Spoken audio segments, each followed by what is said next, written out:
My beloved child, pause for a moment and listen to me. You have been carrying a question you rarely speak aloud. You have wondered whether your kindness ever mattered, whether the love you gave reached anyone deeply, and whether the moments you thought were small were noticed at all. I am telling you now that one of those moments changed a life. You did not know it when it happened. You may not even remember the exact day. It may have looked ordinary from your side. A conversation, a patient silence, a prayer whispered after someone walked away. A few honest words offered when another heart had almost stopped believing that good things could still be real. But I saw what happened. I saw the weight they were carrying. I saw how close they were to giving up on hope, trust, and the possibility of being understood. I saw the place inside them that had become tired of pretending. Then you entered that moment. You did not arrive with a perfect answer. You did not know every detail of their pain. You simply offered something true. You listened without making them feel weak. You stayed calm when their world felt unstable. You looked at them as though their life still carried value, even when they could no longer see it. My beloved child, what felt natural to you became a lifeline to them. You have always underestimated the effect of your presence because you measure impact by visible results. If no one thanked you, you assumed nothing changed.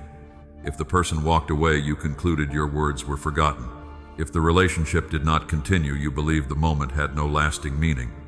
But seeds do not explain themselves when they enter the ground. They disappear from sight. For a time, the field looks exactly as it did before. Yet beneath the surface, life begins moving in silence. That is what your kindness did. You planted a reason for someone to believe that tenderness still existed. You reminded them that not every person would use their weakness against them.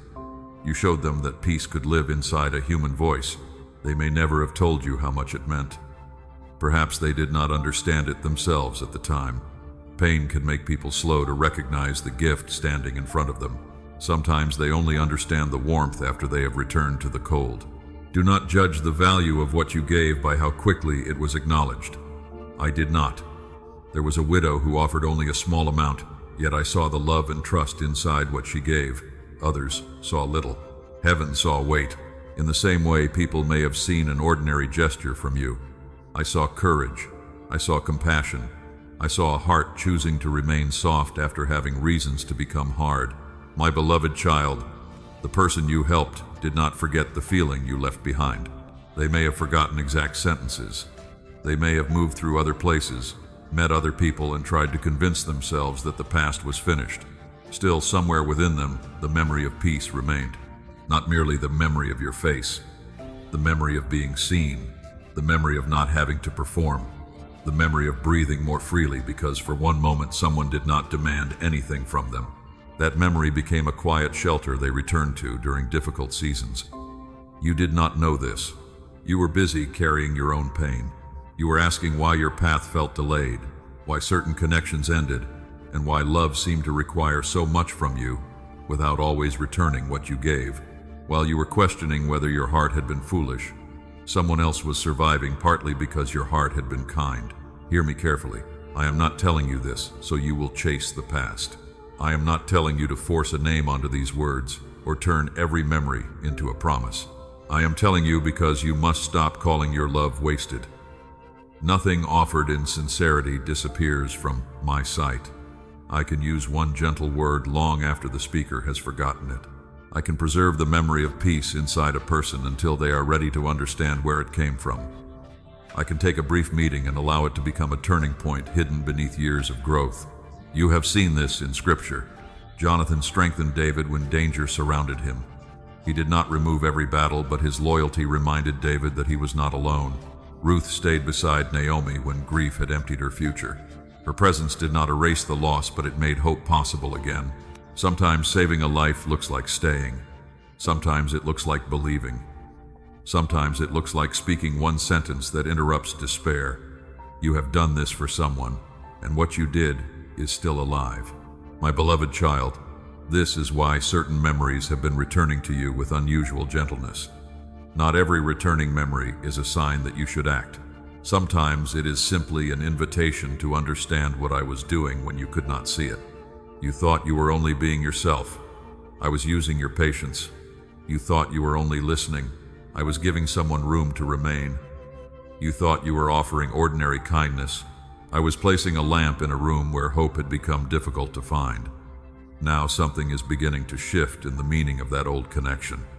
The person whose heart you touched has been remembering more than the past. They have been remembering who they were able to become in your presence. They have begun to understand that the peace they felt was not common, and that the care you gave carried more depth than they recognized. This does not mean you must control what happens next. It means the seed has not died. It means the story was not meaningless. It means love did work, even when you could not watch it working. You are about to discover that the moment you barely noticed became one of the quiet ways I protected another heart from surrendering too soon. Stay close, my beloved child. Before I show you why that ordinary moment became so important, I want to take you back to the day heaven turned your simple act of kindness into a seed that continued growing long after both of you walked away. My beloved child, let me take you back to that ordinary moment. Nothing around it looked important enough to become a turning point. There may have been no dramatic sign, no perfect timing, and no clear reason for you to believe that heaven was doing anything unusual. You were there. Perhaps the day had already been difficult for you. Perhaps you were carrying your own unanswered questions while trying to offer peace to someone else. You may have felt tired, uncertain, or unnoticed. Yet when another heart needed gentleness, you gave what you could. That was the seed. It may have been a sentence you almost did not say. It may have been the way you listened without interrupting. It may have been a message sent at the exact moment they were close to believing no one cared. It may have been your refusal to judge them when they expected rejection. My beloved child, you did not know the condition of the soil. You did not know what had happened before you arrived. You did not hear every cruel word that had weakened their confidence. You did not see every night when they lay awake wondering whether their life still had meaning. You only saw a person in front of you. I saw the whole field. I saw where hope had become dry. I saw where trust had been damaged. I saw the place where one more disappointment could have convinced them to close their heart completely. Then I used something in you that you considered ordinary. Your patience entered the place where others had rushed them. Your kindness entered the place where others had demanded. Your calm entered the place where confusion had ruled. You thought you were responding to one conversation. I was planting something that would continue speaking long after the conversation ended. This is how I often work. A farmer places seed into the ground and then leaves the field looking almost unchanged. The soil does not immediately reveal what it has received. There is a hidden season when the seed must break open before anything can rise. My beloved child, hidden growth can look like nothing. That is why you misunderstood what happened. You did not see them become stronger the next morning. You did not watch them repeat your words when fear returned. You did not know that your gentleness became a standard by which they later recognized what safe care could feel like. Because you could not see the growth, you assumed there was none. But the seed was alive. Jesus once spoke of seed growing while the farmer slept and woke without knowing exactly how the earth produced it. The farmer participated by planting, but the hidden process did not depend on his constant observation. In the same way, your responsibility was never to control what happened after you gave love. Your responsibility was to offer what was true. I carried the seed from there. You have often exhausted yourself by believing that if you care about someone, you must also manage their healing. You thought love required you to remain, explain, persuade, rescue, and keep checking whether your kindness had worked. But real love knows how to release. You can plant without digging up the ground every day. You can pray without demanding immediate proof. You can care deeply without becoming responsible for another person's every choice. My beloved child, what you gave remained meaningful even after you stepped away. Distance did not remove it. Silence did not destroy it. Another season did not make it false. The seed entered their memory, but it also entered their understanding of what love could be. Before you, they may have believed attention always carried a hidden demand. They may have learned that vulnerability would be used against them. They may have confused intensity with love because calm affection felt unfamiliar. Then you showed them another possibility. You showed them that care could be steady. You showed them that someone could listen without controlling the outcome. You showed them that truth could be spoken without cruelty. You showed them that a person could remain kind without becoming weak. At the time, they may not have had the maturity to understand what they were receiving. A hungry person can be so focused on surviving that they do not notice who placed bread in their hands. Later, when the hunger quiets, the memory returns. They begin asking why that moment felt different. They begin comparing the peace they felt with you to the confusion they experienced elsewhere. They begin realizing that what seemed simple was rare. My beloved child, this is one reason certain memories take years to reveal their meaning. People often understand gifts only after life gives them enough contrast. Understanding often arrives long after the moment that first carried its meaning. The person you touched may now be seeing the past through wiser eyes. They may be recognizing that your presence was not merely pleasant, it was stabilizing. Your words were not merely encouraging. They interrupted a pattern of despair. Your patience was not passive. It gave them enough safety to remain open for one more day. This does not mean you must assume every person from your past is meant to return. Do not turn one seed into a demand for a particular outcome. Some seeds grow into reconciliation. Some grow into gratitude from a distance. Some become lessons that prepare both people for healthier love elsewhere. The value of the seed is not determined only by whether the relationship returns in the form you once imagined. My beloved child, I am teaching you to honor what was real, without trying to control what it must become. The moment mattered because love was present. The moment mattered because someone received hope. The moment mattered because you obeyed the compassion in your heart. That meaning cannot be taken away by time. And now the hidden work is beginning to come closer to the surface. The person who received that seed has carried it through seasons you never witnessed. There were moments when the memory of your kindness returned at exactly the time they needed courage. There were choices they made differently because somewhere inside they remembered how it felt to be treated with dignity. You were not beside them, but the fruit of what you gave was, my beloved child, this is why I do not want you to call that day ordinary anymore. It was simple, but it was not empty. Heaven does not need a stage to begin something sacred. A quiet room can become holy ground. A brief conversation can become a doorway. A gentle response can redirect a heart. You did not know you were planting because you were not trying to appear important. You were simply allowing love to move through you. That is often when my work is clearest. Stay close, my beloved child.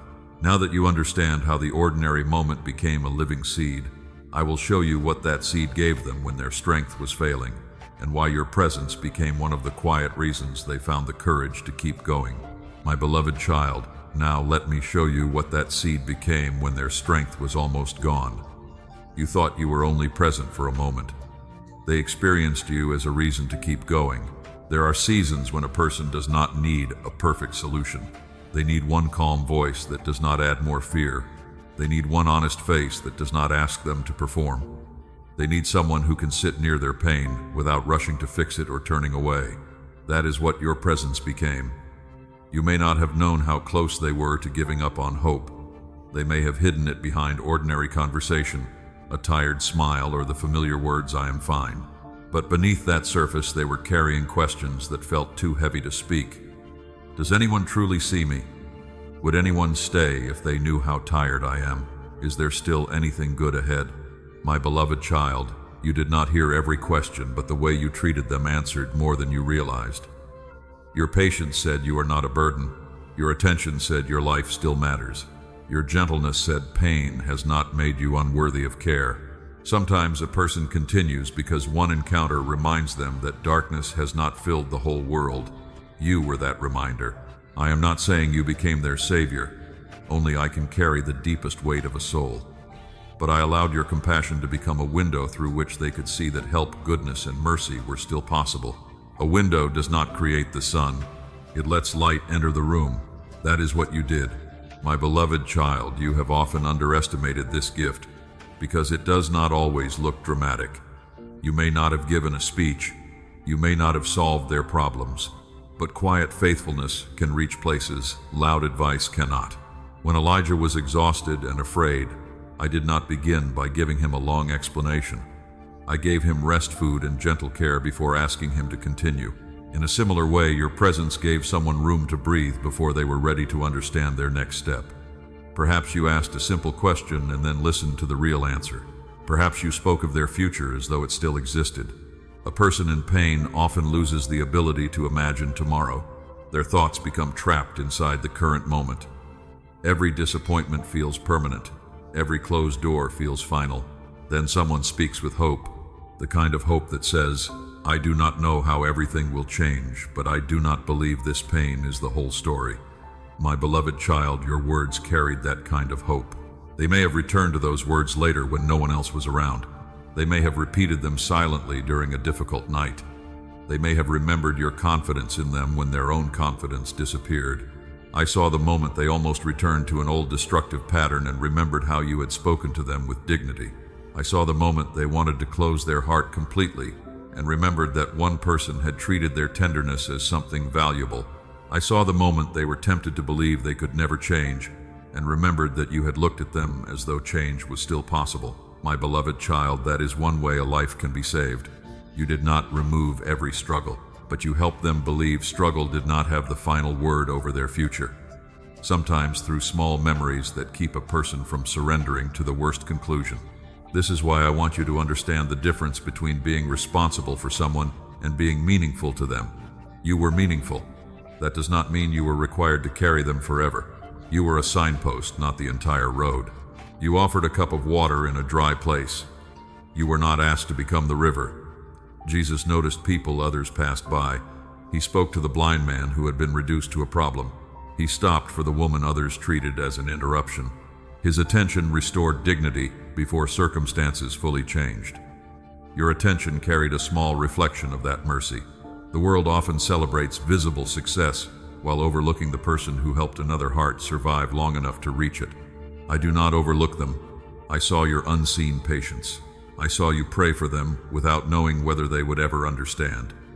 My beloved child, love does not have to control the result to be real. You gave what was yours to give. I carried what was beyond your reach. There were also ways your presence challenged them. Peace can be comforting, but it can also reveal how much chaos a person has accepted as normal. Your steadiness may have made them aware of their instability. Your honesty may have exposed the excuses they used to remain stuck. That is one reason they may have pulled away. Sometimes a person steps back because something true has come too close. They may not yet know how to receive the kind of care that does not require a performance. They may mistrust calmness because their history taught them to associate love with uncertainty, pursuit, and emotional extremes. My beloved child, do not interpret every withdrawal as proof that your presence failed. A person can be deeply affected and still be unprepared. A seed can be alive while the ground remains closed. Time may be required before they understand that what frightened them was not danger. It was safety they had not learned to trust. While they were away from you, the memory continued its quiet work. They remembered how their breathing slowed when you listened. They remembered that you did not use their confession against them. They remembered how possibility returned when you spoke. These memories became a reference point. Other connections may have appeared stronger, louder, or more exciting. Yet when the excitement passed, something in them compared those experiences with the peace they had known near you. My beloved child, sincerity leaves a different kind of mark. It does not demand attention, but it remains after noise fades. This person began to understand that you had given them more than comfort for one day. You had shown them what emotional safety could feel like. You had given them a standard they could not easily forget. It grew as they changed. It grew as life showed them the difference between being wanted and being valued. It grew as they discovered that attraction without peace could not heal loneliness. Now the meaning of your presence is becoming clearer to them. The person who once accepted your care without understanding it is beginning to recognize what was placed before them.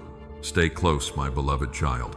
In the next part, I will show you why they remember the peace you carried more clearly than the words you spoke, and why that quiet memory has remained stronger than time, distance, and every attempt to move on. My beloved child, the peace they remember was never contained only in your words.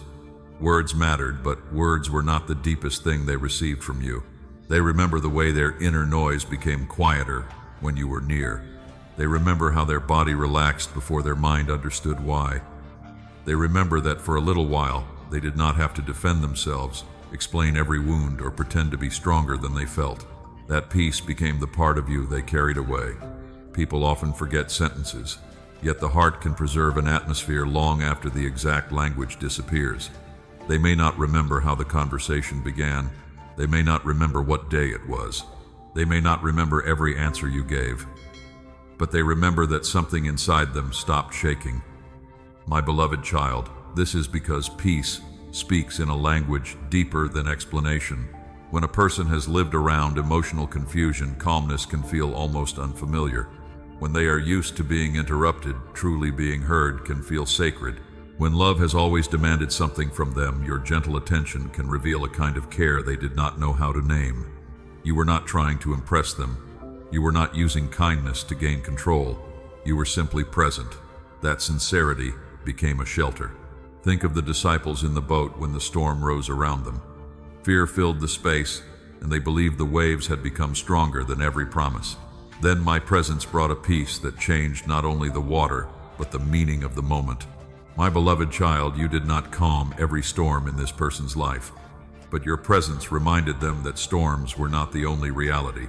For one moment, peace entered, yet the memory of calm remained like a quiet room inside them. Whenever life became loud again, some part of them remembered how it felt to sit near someone who did not make the noise worse. This is why they compared other connections with you, even when they did not admit it. They met people who spoke beautifully but left them uncertain. They experienced attention that felt exciting but disappeared when honesty was required. They found connections that awakened desire but not trust. Then, without meaning to, they remembered you. Not because you were flawless, not because every moment between you was easy.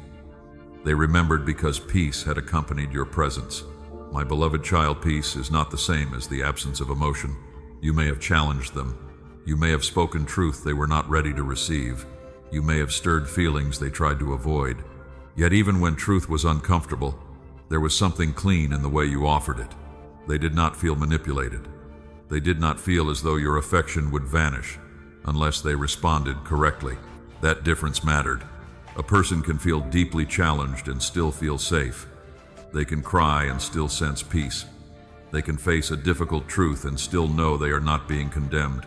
Your presence gave them that kind of experience. Perhaps you remember the conversation differently. You may remember your nervousness, the words you wished you had changed, or the questions you did not know how to answer. You may have left believing you had not helped enough. But my beloved child, they were not measuring your perfection. They were receiving your heart. The widow at Zarephath had very little to offer Elijah, yet what she gave became part of a larger work of provision. What looked insufficient in her hands became enough when trust entered the exchange. In the same way, you may have felt that what you offered was too small, but sincerity made room for grace. Your imperfect words carried honest concern. Your limited understanding carried genuine attention. Your presence said, "You do not have to disappear here."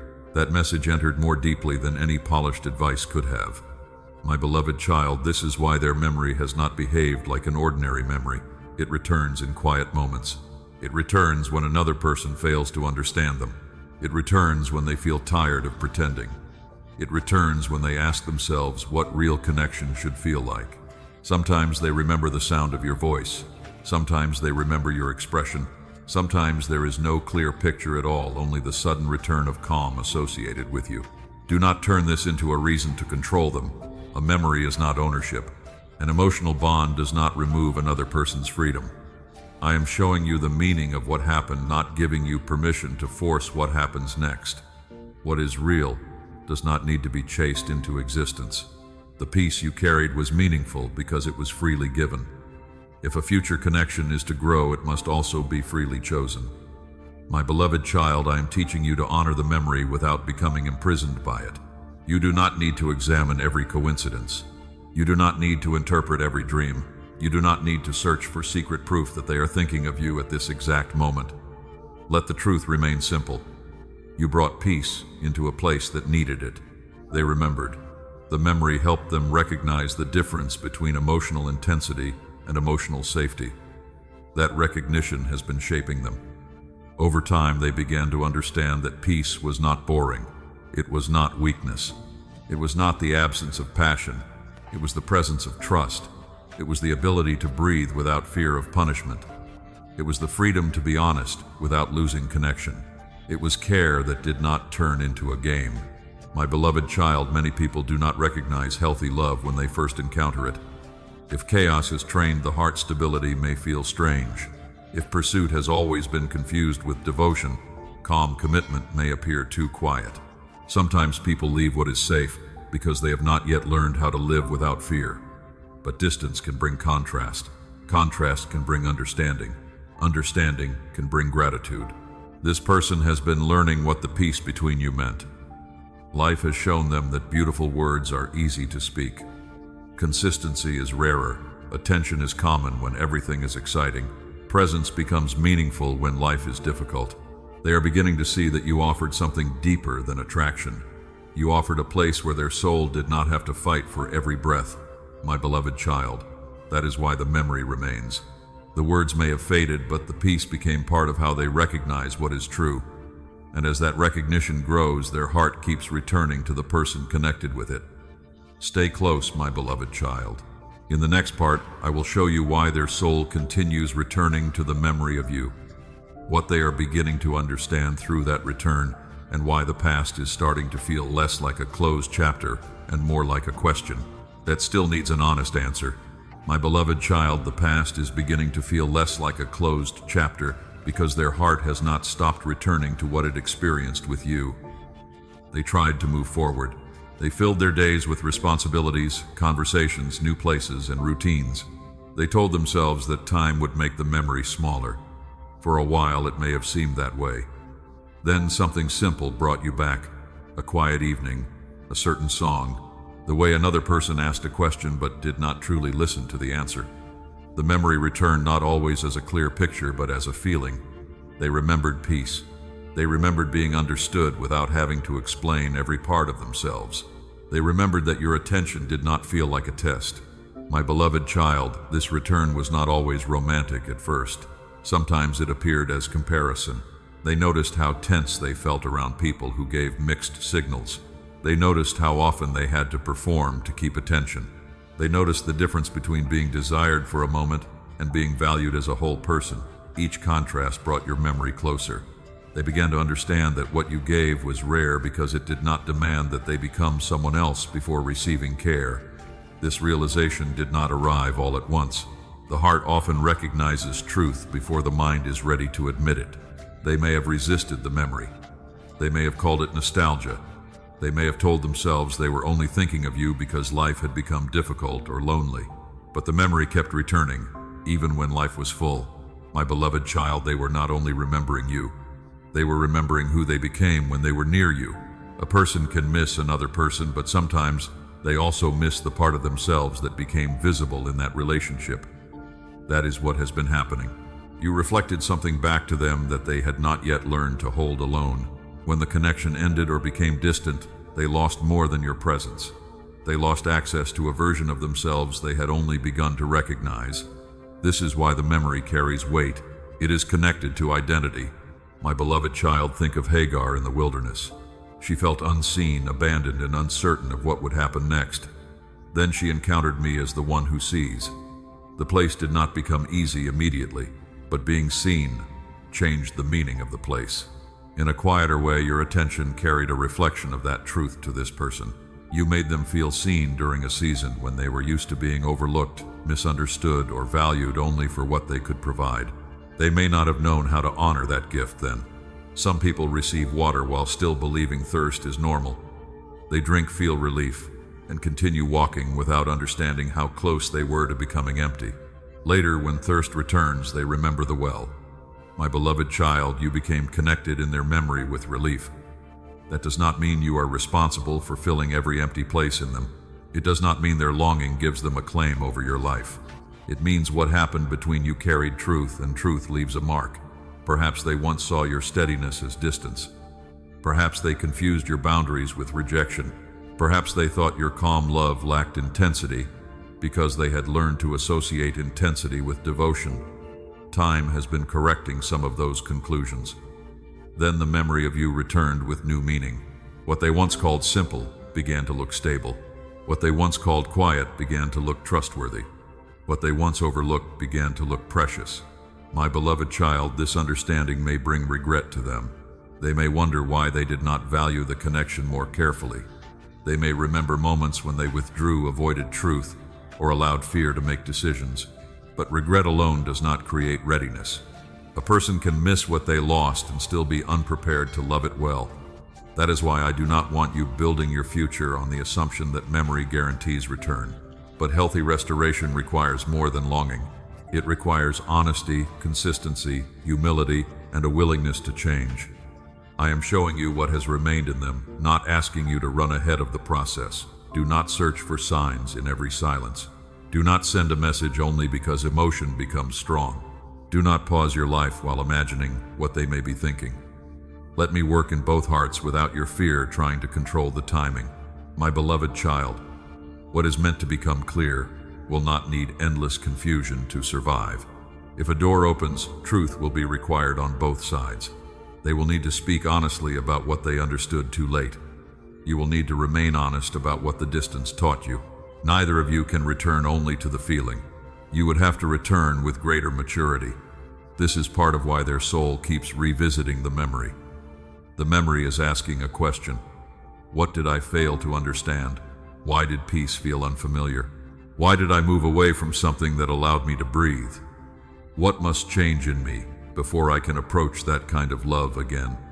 My beloved child, these are better questions than simply asking whether they miss you. Missing is emotional. Understanding is transformational. I am less interested in producing longing than in producing truth. Longing can bring a person to the door. Truth determines whether they can enter differently. This person is beginning to see that your care was not weakness, your patience was not permission for carelessness, and your gentleness did not mean you would remain available without limits. They are learning that peace must be honored. They are learning that safe love requires responsibility. They are learning that connection cannot be sustained by one person carrying all the emotional weight. The memory of you has become a mirror. It is showing them both what they received and what they were unable to receive fully.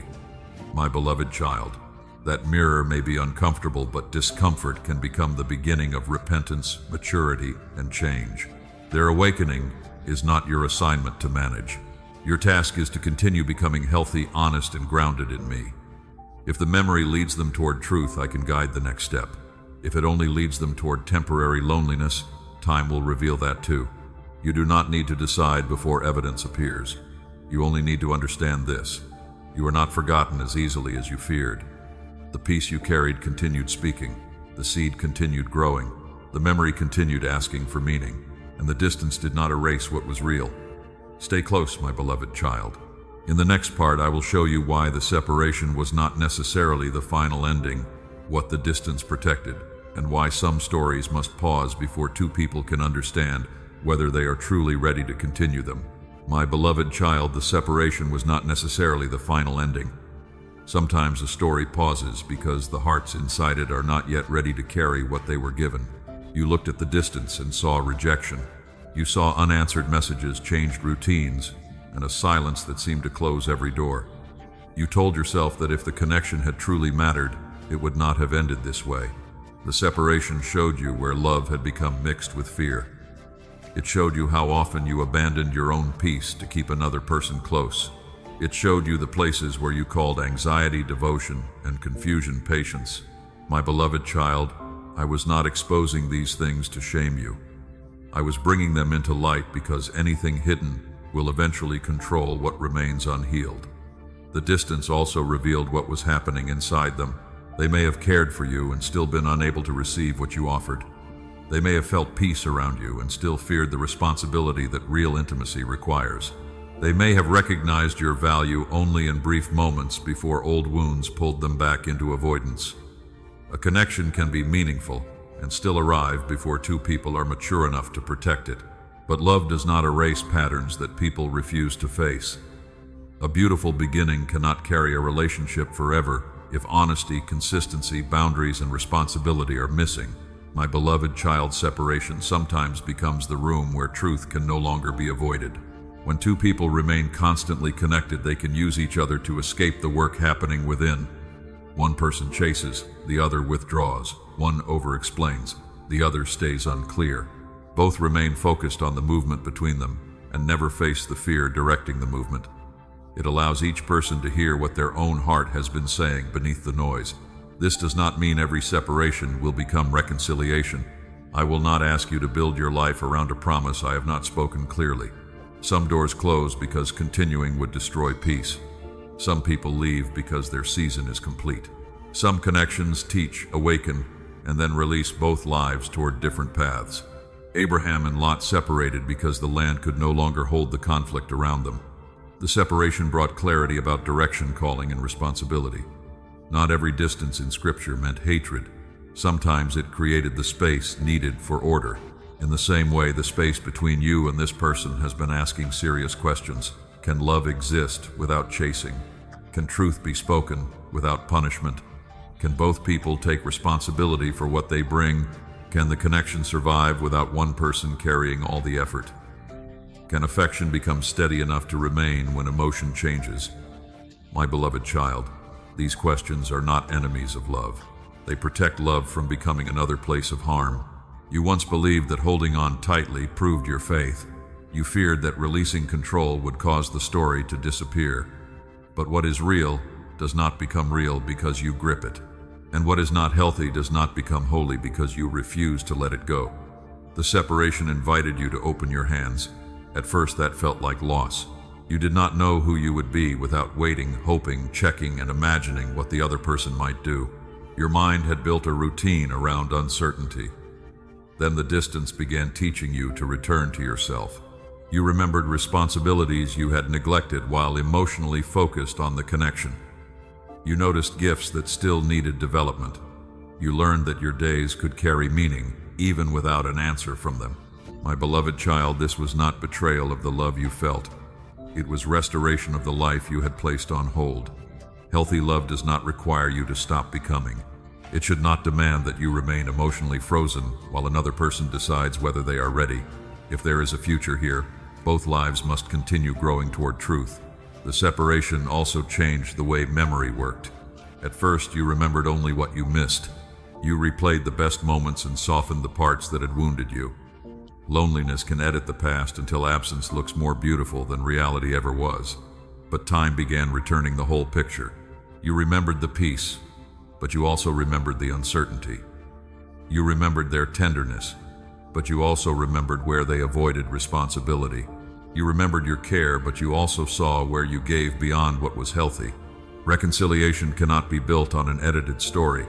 If two people meet again, they must meet the truth of what happened, not only the emotion of what they lost. My beloved child, you are allowed to hope without becoming blind. You are allowed to remain open without waiting in bondage. You are allowed to believe I can restore something while also accepting that restoration may take a form different from what you imagined. That is why I ask you to trust me more than your preferred ending. The person you remember has also had to live without the comfort of your presence.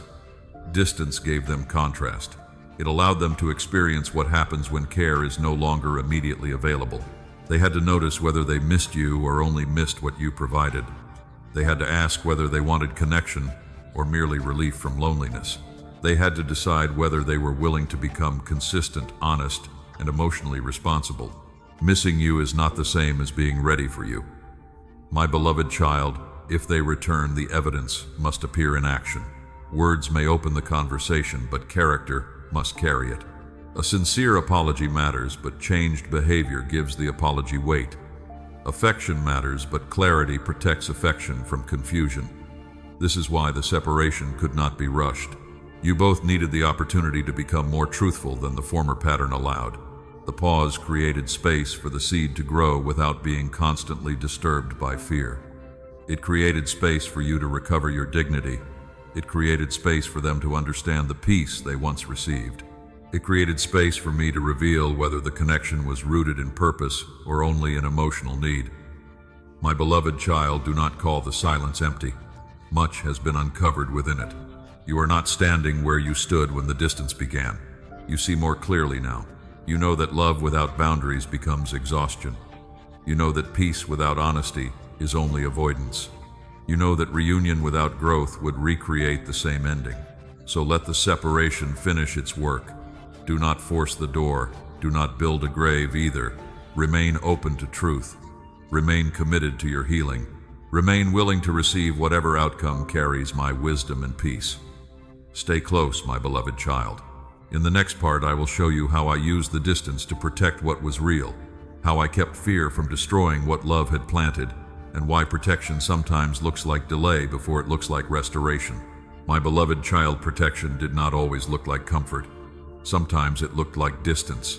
Sometimes it looked like a closed conversation, an unanswered question, or a season when both of you had to live without the reassurance you wanted. You thought I was taking something precious away, but I was keeping fear from destroying what love had begun. What was real between you did not need constant contact to remain real. It needed truth. It needed room for hidden motives to surface, for old wounds to become visible, and for both hearts to learn the difference between longing and readiness. My beloved child, you wanted the connection to continue because you could feel its meaning. But meaning alone does not make a relationship safe. Two people can care deeply and still repeat patterns that wound each other. They can feel drawn together and still lack the honesty required to remain. They can recognize something rare and still be too afraid to receive it without turning it into confusion. That is why I protected the connection from the versions of you that had not yet learned how to carry it. I protected it from your fear of being left. That fear often made you reach beyond peace. It told you to send one more message, explain one more time, and accept one more uncertainty, because losing the person felt more frightening than losing yourself. You called that devotion, but love cannot remain healthy when panic is making every decision. I also protected the connection from their fear of being known. Your care may have reached places they had spent years hiding. Your steadiness may have asked them to become honest about needs, wounds, and choices they preferred not to face. To be truly loved is comforting, but it can also feel exposing. Some people pull away from love because love sees too clearly. My beloved child, their distance did not automatically mean they felt nothing, but feeling something did not automatically mean they were ready. I had to protect what was real from being consumed by what was unhealed. Think of Moses when his mother placed him in a basket among the reeds. From the outside, it looked like separation. Yet the distance was part of protection. She could not keep him close in the way her heart desired, but she trusted that release could preserve what fear wanted to destroy. In the same way, you had to place this connection outside your control. You could not keep lifting the basket to check whether it was safe. You had to let the current move while I remained present. My beloved child, I was also protecting your dignity. There were moments when you were willing to accept very little, because hope made you generous with excuses. You explained away inconsistency. You called mixed signals complexity. You carried the emotional weight of two people and then wondered why love felt exhausting. If the connection had continued without interruption, you might have kept proving your worth instead of receiving mutual care. So I allowed the pattern to stop, not because your heart was foolish for loving, because your heart needed to learn that love does not require self-abandonment. I protected your days, your gifts, your friendships, your rest, and the future assignments that could have been neglected while you waited for someone else to decide. My beloved child, protection sometimes removes access before it restores clarity. There were doors I closed around you for the same reason. My beloved child, I was not protecting a fantasy. I was testing what was real. What is real can survive truth. It can survive time. It can survive boundaries. It can survive the requirement that both people grow.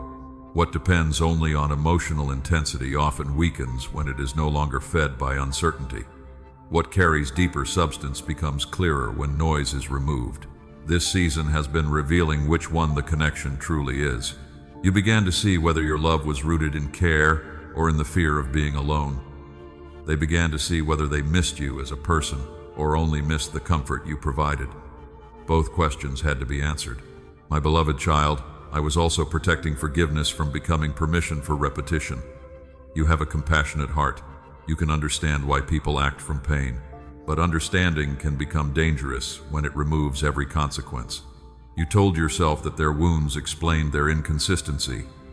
Perhaps they did, but explanation is not transformation. A person must take responsibility for what their wounds cause if they want to build something different. I did not want you returning simply because you could understand them. I wanted evidence that they were beginning to understand themselves. I did not want them returning only because loneliness became uncomfortable. I wanted them to recognize the value of the person they once failed to honor. My beloved child, this is why the delay may have felt longer than expected. I was not only preparing a meeting, I was preparing the character required after the meeting. A door can open in one moment. Trust is rebuilt through many moments. Words can be spoken quickly. Consistency must be demonstrated over time. Affection can return suddenly. But a stable relationship needs patience, humility, courage, boundaries, and shared responsibility. These things cannot be rushed simply because longing is strong. Do not mistake slowness for indifference. I am careful with what can influence two lives. If this connection is meant to continue, I want it to carry more than chemistry and memory. I want it to carry truth strong enough to protect peace when old fears return. My beloved child, I was protecting what was real from urgency. Urgency says, act now or lose everything. Peace says, what is guided by truth will not require panic to remain possible. You are learning to wait without becoming passive. You are continuing your life. You are growing. You are praying, observing, and refusing to force evidence. This is not giving up. It is allowing me to separate what is meaningful from what is merely familiar. If the story continues, it must continue differently. You must not return as the person who begged for clarity. They must not return as the person who benefited from your care without carrying responsibility. Both of you must meet with greater honesty than before. My beloved child, the protection was not only around the connection, it was around the people you are becoming. I guarded the part of you that needed to recover self-respect. I guarded the part of them that needed to confront avoidance. I guarded the future from being built with the same materials that damaged the past. Now you can understand why the distance was not empty. It was a workshop. It was a place where motives were uncovered, attachments were tested, and love was asked whether it could mature beyond emotion. Stay close, my beloved child. In the next part, I will show you what I was healing inside you, while I protected what was real, and why your own heart had to become safer before any future connection could become healthy. My beloved child, while I was protecting what was real, I was also healing what fear had built inside you. You thought the distance was only about the other person, but much of the work was happening in your own heart. I was showing you how quickly love could become mixed with anxiety. I was showing you how often you measured your worth by whether someone stayed, replied, chose you, or understood you. I was showing you the places where you had learned to call emotional exhaustion devotion. My beloved child, I did not reveal these things to embarrass you. I revealed them because I wanted to make your heart a safer place for love. You had learned to believe that love must be earned through effort, so you gave more than was asked. You explained more than was necessary. You waited longer than peace required. You became skilled at noticing every change in another person while ignoring what was happening inside you. But you rarely asked whether your own spirit felt secure, respected, and free. This is one of the first things I began healing. I taught you that love should not require constant self-betrayal. You can care deeply and still listen to your own limits. You can be patient and still ask for clarity. You can forgive and still require change. You can remain kind without making yourself endlessly available. My beloved child, boundaries were not the enemy of love. They were the structure love needed in order to remain healthy. You once feared that saying no would make people leave, and that pain confirmed the old belief that acceptance depended on your usefulness. But those departures also revealed something important. A person who values only the version of you that never has needs is not loving the whole person.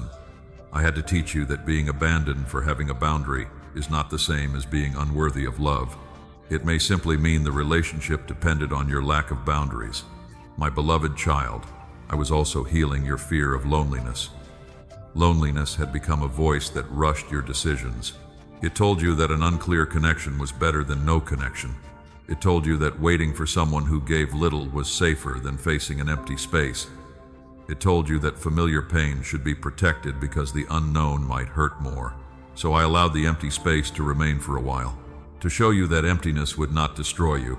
You learned to sit in quiet evenings without reaching for the person who confused you.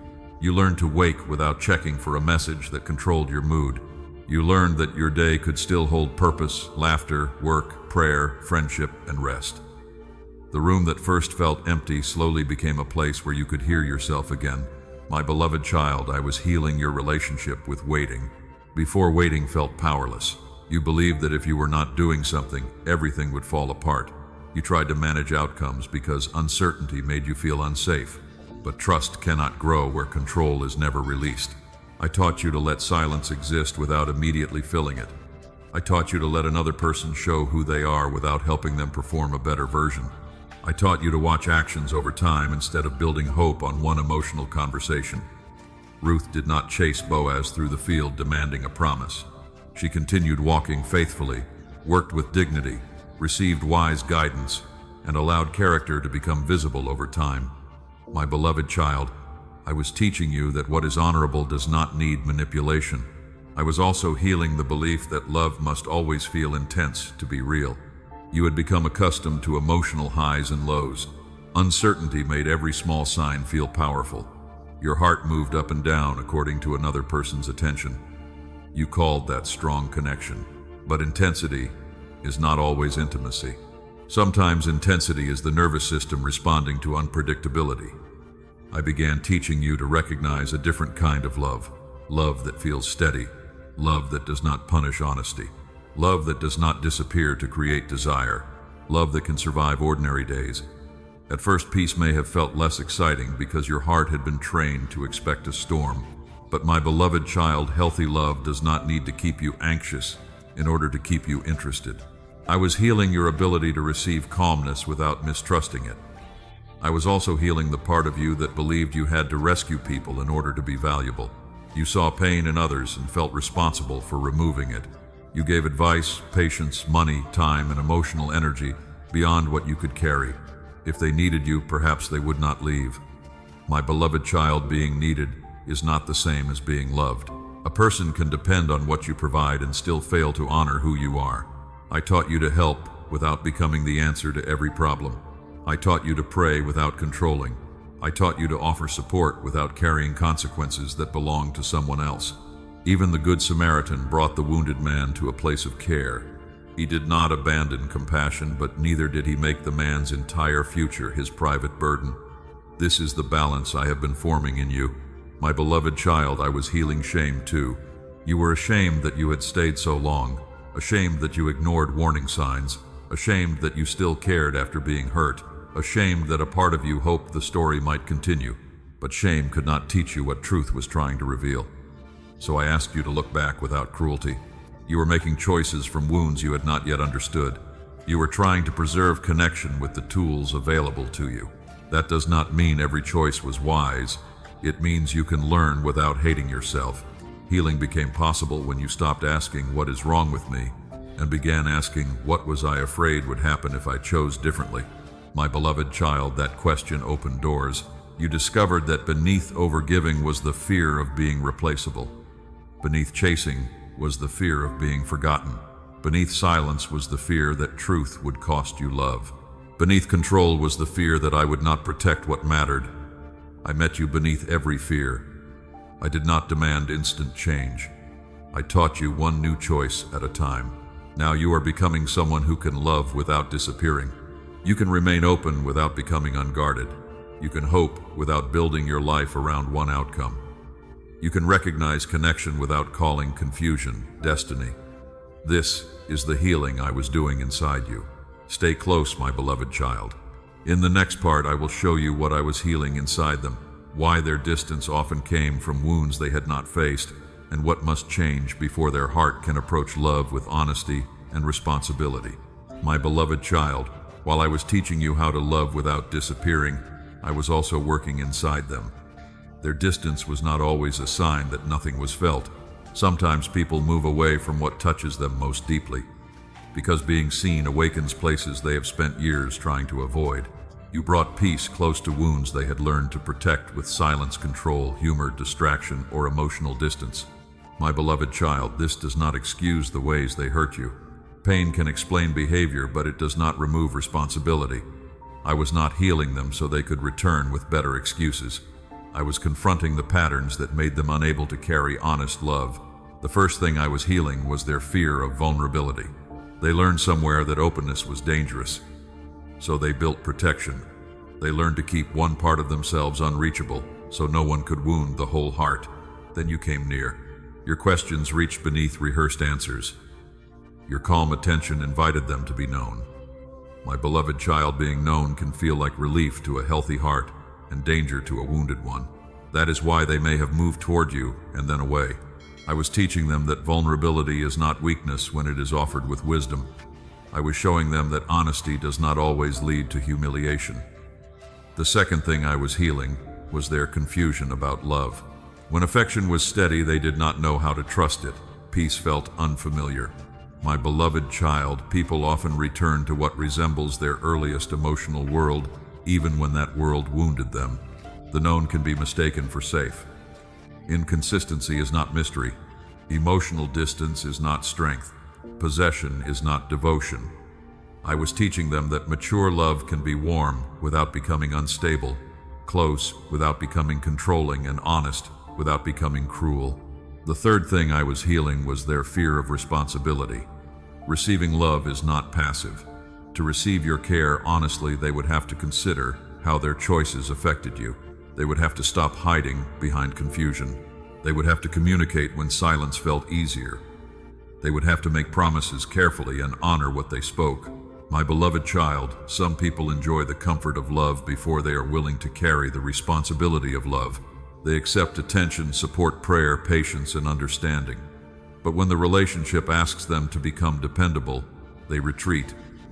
I was showing them that affection without responsibility becomes harm. Words without consistency become noise. An apology without changed behavior becomes another wound. David could not remain the careless man who sent others to carry the consequences of his choices. When truth confronted him, repentance required more than emotion. It required honesty.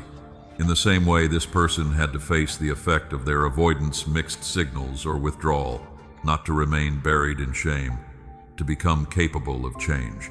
The fourth thing I was healing was their dependence on control. They may have felt safer when they decided how close the connection could become. They could approach when lonely and withdraw when intimacy created fear. They could keep you uncertain while protecting themselves from the risk of being fully known. But control does not create safety. It creates imbalance. My beloved child, love cannot grow where one person controls every opening and closing of the door. Mutual love requires mutual risk. Both people must be able to speak. Both must be allowed to choose. Both must be willing to remain when truth becomes uncomfortable. The fifth thing I was healing was their inability to receive goodness without suspicion. Your kindness may have made them wonder what you wanted. Your loyalty may have caused them to wait for the hidden condition. Your patience may have seemed too good to trust.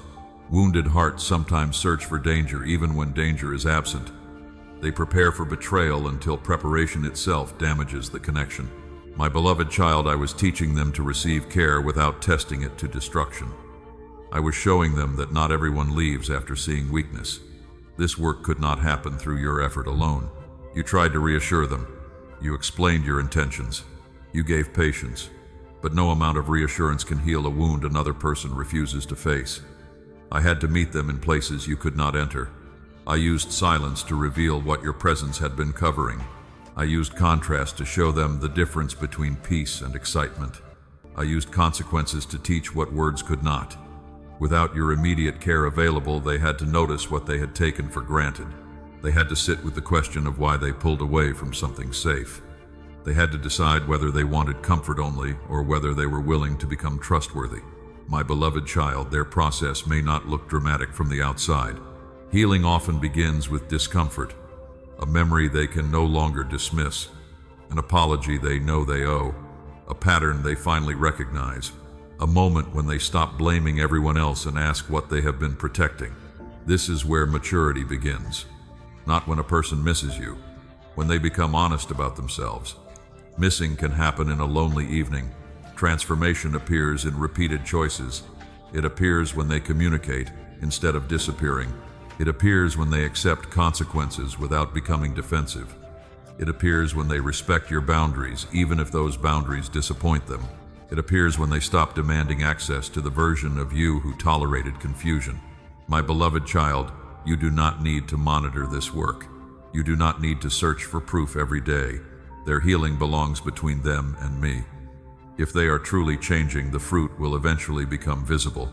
A healthy tree does not need to announce every root. Its fruit speaks. Let actions reveal what words cannot prove. Let time show whether regret has become repentance. Let consistency show whether longing has become readiness. You are not being asked to trust blindly.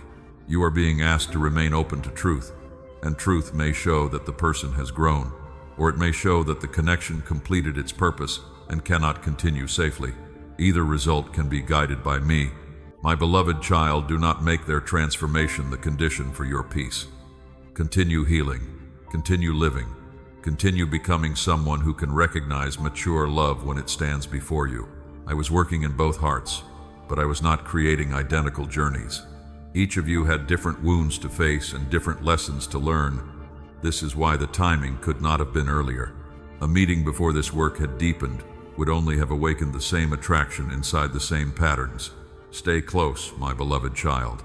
In the next part, I will show you why the door could not open sooner, what would have repeated if it had, and why divine timing is not merely about waiting for a date, but becoming people who can finally carry love differently. My beloved child, the timing could not have been earlier because the people you were then would have repeated the same pain. You wanted the door to open sooner. You prayed for one more conversation, one more chance, one clear sign that the connection had not been lost. You believed that if both of you could simply meet again, the love between you would be enough to repair what had broken. But love without readiness can return to the same wound. If the door had opened too soon, you might have entered carrying the same fear of being left. You might have watched every message, every pause, and every change in tone, searching for proof that the person was still choosing you. My beloved child, they might have returned carrying the same fear of being known. They might have enjoyed the comfort of your presence while keeping one part of themselves hidden. They might have spoken warmly then, withdrawn when closeness required honesty. You would have chased clarity. They would have protected themselves with distance. You would have given more to restore peace. They would have accepted your effort without learning how to share responsibility. Both of you might have called the intensity love while the deeper problem remained untouched. That is why the timing could not have been earlier. I was not waiting for the calendar to reach a special date. I was waiting for truth to reach both hearts. Divine timing is not merely about the day two people cross paths again. It is about the condition in which they arrive. A fruit can look ready from a distance while remaining bitter inside. If it is taken before its season, pressure cannot make it sweet. In the same way, a connection can feel meaningful before the character required to sustain it has matured. My beloved child, I was protecting you from receiving an answer you were not yet prepared to carry. You wanted reunion. I wanted restoration. You wanted relief from missing them. I wanted freedom from the fear that made missing them control your life. You wanted them to understand your value. I wanted you to understand your value before their understanding became another source of power over you. This order matters. If they had returned before you recovered your boundaries, one apology might have erased every lesson the distance had taught you. One affectionate conversation might have convinced you to ignore the inconsistency that still remained. Hope can make a wounded heart forget too quickly. I needed your hope to become wise. Wisdom does not refuse love. It asks whether love is supported by truth. It asks whether the person who says they miss you is also willing to become dependable. It asks whether regret has produced responsibility. It asks whether both people can talk about the past without rewriting it. My beloved child, I was also waiting for them to face what your presence could no longer fix. As long as you remained available to calm every fear they could avoid learning how to regulate their own heart, as long as you explained every misunderstanding they could avoid becoming a clearer communicator, as long as you carried the emotional weight they could mistake your strength for proof that their inconsistency caused no harm. The distance removed those protections. They had to meet themselves. They had to hear the silence after your encouragement was no longer immediate. They had to notice the absence of the peace they once received without honoring it. They had to ask why safe love made them want to run. Joseph received dreams when he was young, but he did not step into leadership immediately. The promise was real, yet his character still needed years of formation through service in justice, restraint, and responsibility. If the position had come before the formation, the gift might have been carried by an unprepared heart. My beloved child, some promises need preparation. because they are weighty. A restored relationship can carry weight. It asks two people to handle memory carefully. It asks them to rebuild trust without demanding instant comfort. It asks them to forgive without pretending nothing happened. It asks them to remain honest when old fear becomes active. Neither of you could learn all of that through longing alone. Longing shows desire. Time reveals character. You needed time to discover whether you could remain peaceful without receiving the answer you wanted. They needed time to discover whether they could value you without constant access to you. You needed time to stop seeing reunion as proof that you were lovable. They needed time to stop seeing your forgiveness as permission to avoid change. My beloved child, earlier, timing might have given you the person while taking away the lesson. I loved you too much to let temporary relief interrupt healing. This does not mean every delay guarantees the ending you prefer. Divine timing is not a promise that every past connection will return. Sometimes readiness reveals that two people should continue separately. Sometimes healing makes a person recognize that what felt like destiny was actually familiarity, loneliness, or unfinished grief. But if this connection is meant to continue, the waiting has made a different kind of meeting possible. You can meet without begging. They can approach without hiding. You can listen without abandoning discernment. They can apologize without expecting immediate access. You can remember the love without forgetting the lesson. My beloved child, the right time is not when missing becomes unbearable. It is when truth becomes strong enough to guide the response. You once believed strong emotion meant you had to act. Now you can feel deeply and still wait. You once believed silence meant you were losing everything. Now you can allow silence to reveal what words were covering. You once believed love meant holding on. Now you understand that love can release control and remain sincere. The timing could not have been earlier, because the former version of you wanted connection more than clarity. Now clarity matters. The former version of them may have wanted comfort more than responsibility. Now they must decide whether they are willing to carry both. My beloved child, do not measure readiness by how much either person feels. Measure it by what both people can now practice. Can truth be spoken? Can boundaries be respected? Can consistency remain after the emotional moment passes? Can both people take responsibility without turning every difficult conversation into withdrawal or pursuit? These are the signs of a season changing. A door opening at the wrong time can become another wound. A door opening after formation can become an opportunity for something honest. I have been working toward honesty. That is why the waiting has lasted longer than you wanted. I was not delaying love. I was removing the patterns that would have made love unsafe. Stay close, my beloved child. Now that the timing has done its deeper work, something is beginning to change inside them. In the next part, I will show you how their heart is starting to wake, what they are finally recognizing, and why awakening must be seen in truth before it can be trusted as readiness. My beloved child, something is beginning to change inside them. The heart that once avoided what it felt is becoming less able to hide from the truth. The memories they pushed aside are returning with clarity, and the peace they experienced with you is no longer easy to dismiss as a passing moment. This awakening did not begin with a dramatic sign. It began quietly, a conversation with someone else that felt empty. A difficult day when they realized how rare it was to feel safe without having to perform. My beloved child, awakening often starts when comparison reveals what a person failed to value. They may have met people who offered excitement without steadiness. They may have heard beautiful words that carried no action. Then the memory of you returned, not as an idealized picture, as a contrast. They remembered that your care had weight because it remained present when life was not easy. They remembered that your concern did not vanish when they could offer nothing impressive in return. This recognition has been uncomfortable. To awaken is not only to remember what was good, it is also to face what was mishandled. They are beginning to see moments when fear directed their choices. They are noticing where they expected you to understand what they refused to explain. My beloved child, this is where real awakening becomes different from temporary longing. Temporary longing says, I miss how they made me feel. Awakening says, I understand how my choices affected them. Temporary longing seeks relief. Awakening accepts responsibility. Temporary longing wants access again. Awakening asks whether the heart has become safe enough to deserve renewed trust.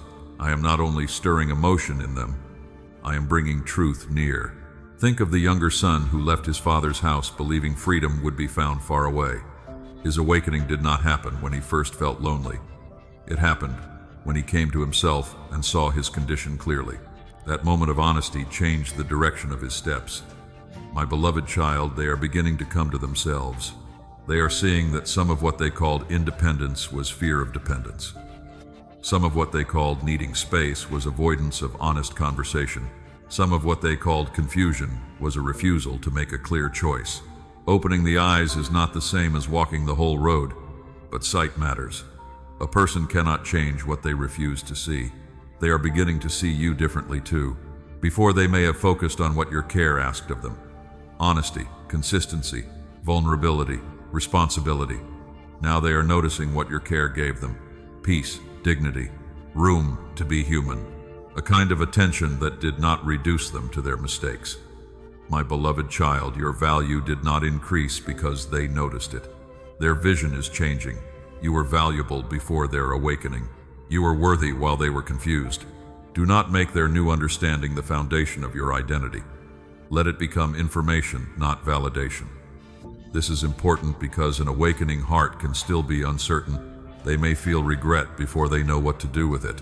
They may think of reaching out, then become afraid of how you will respond. These questions are part of the awakening, but questions alone are not action. My beloved child, do not run toward them because you sense movement. Allow them to carry the responsibility of approaching with clarity. If they are awakening, they must decide whether they will remain inside private regret or move toward honest accountability. They may begin by admitting the truth to themselves. I took your patience for granted. I pulled away because safety felt unfamiliar. I wanted their presence without accepting responsibility for protecting the connection. Pride resists them. Shame tries to turn them into self-condemnation. Fear tells them it is safer to remain silent than risk hearing that the door has closed. My beloved child, I am teaching them that humility is not humiliation. Humility is the courage to stand in truth without hiding behind excuses. Peter denied knowing me when fear became stronger than courage. Yet his failure was not the final definition of his life. He had to face what he had done, receive restoration, and live with greater faithfulness. In the same way, this person must understand that regret can become a doorway if it leads to changed behavior. I am asking them to learn from it. Their heart is also awakening to the difference between wanting you and being ready to love you well. Desire can return quickly. Readiness grows slowly. They may feel drawn toward your peace before they have learned how to contribute peace of their own. They may long for your forgiveness before they have developed the consistency needed to protect renewed trust. My beloved child, this is why you must watch the fruit, not merely the emotion. An awakened heart begins to speak honestly. It stops blaming timing for choices that fear made. It becomes willing to hear how another person was affected. It respects boundaries instead of treating them as punishment. It approaches with patience rather than demanding immediate closeness. It accepts that trust may need to be rebuilt slowly. These are the movements that matter. My beloved child, when this awakening becomes genuine, they will stop treating discomfort as a reason to disappear. They will begin to understand that love asks for courage, not perfection. They will see that a difficult conversation can protect connection instead of destroy it. They will learn that being accountable does not make them weak, it makes them trustworthy. This inner change matters because restored closeness cannot survive if old fear still controls every response, every silence, and every choice. Much of this awakening is still happening in private, a thought they can no longer avoid, a prayer they have become honest enough to pray, a memory that now brings responsibility instead of only comfort. My beloved child, hidden awakening often comes before visible movement. The root changes direction before the branch appears. The heart becomes honest before the mouth finds the right words. Do not dig into the soil to force evidence. Let what is real develop at its proper pace. Your task remains the same. Stay grounded in me. Continue living. Do not turn hope into surveillance. Do not interpret every feeling as instruction. Do not pause your healing while waiting for their awakening to become visible. If they are being prepared to approach you, the movement will carry increasing clarity. It will not depend on vague signs alone. It will begin to show through choices, timing, communication, and consistency. My beloved child, the change inside them is becoming harder to contain. What began as memory is becoming understanding. What began as regret is asking for responsibility. What began as private longing is moving toward a decision. Stay close, my beloved child. In the next part, I will show you the signs that the connection is beginning to move again, how to recognize genuine movement without becoming ruled by assumptions, and why peace must remain your guide as what was hidden starts becoming visible. My beloved child, now that what was hidden is beginning to move toward the surface, you must learn how to recognize movement without letting hope become imagination. Not every memory is a message. Not every coincidence is direction. Not every strong feeling means you should act. I do not want you living in constant interpretation, turning ordinary moments into proof, because your heart is hungry for an answer. Peace must remain your guide. When a connection begins moving in a healthy way, the signs become clearer through reality, not only through emotion. The first sign is greater honesty. The person who once avoided difficult truth may begin speaking more plainly. They may stop hiding behind vague language, excuses, or silence. They may admit what they felt, where fear influenced them, and how their choices affected you.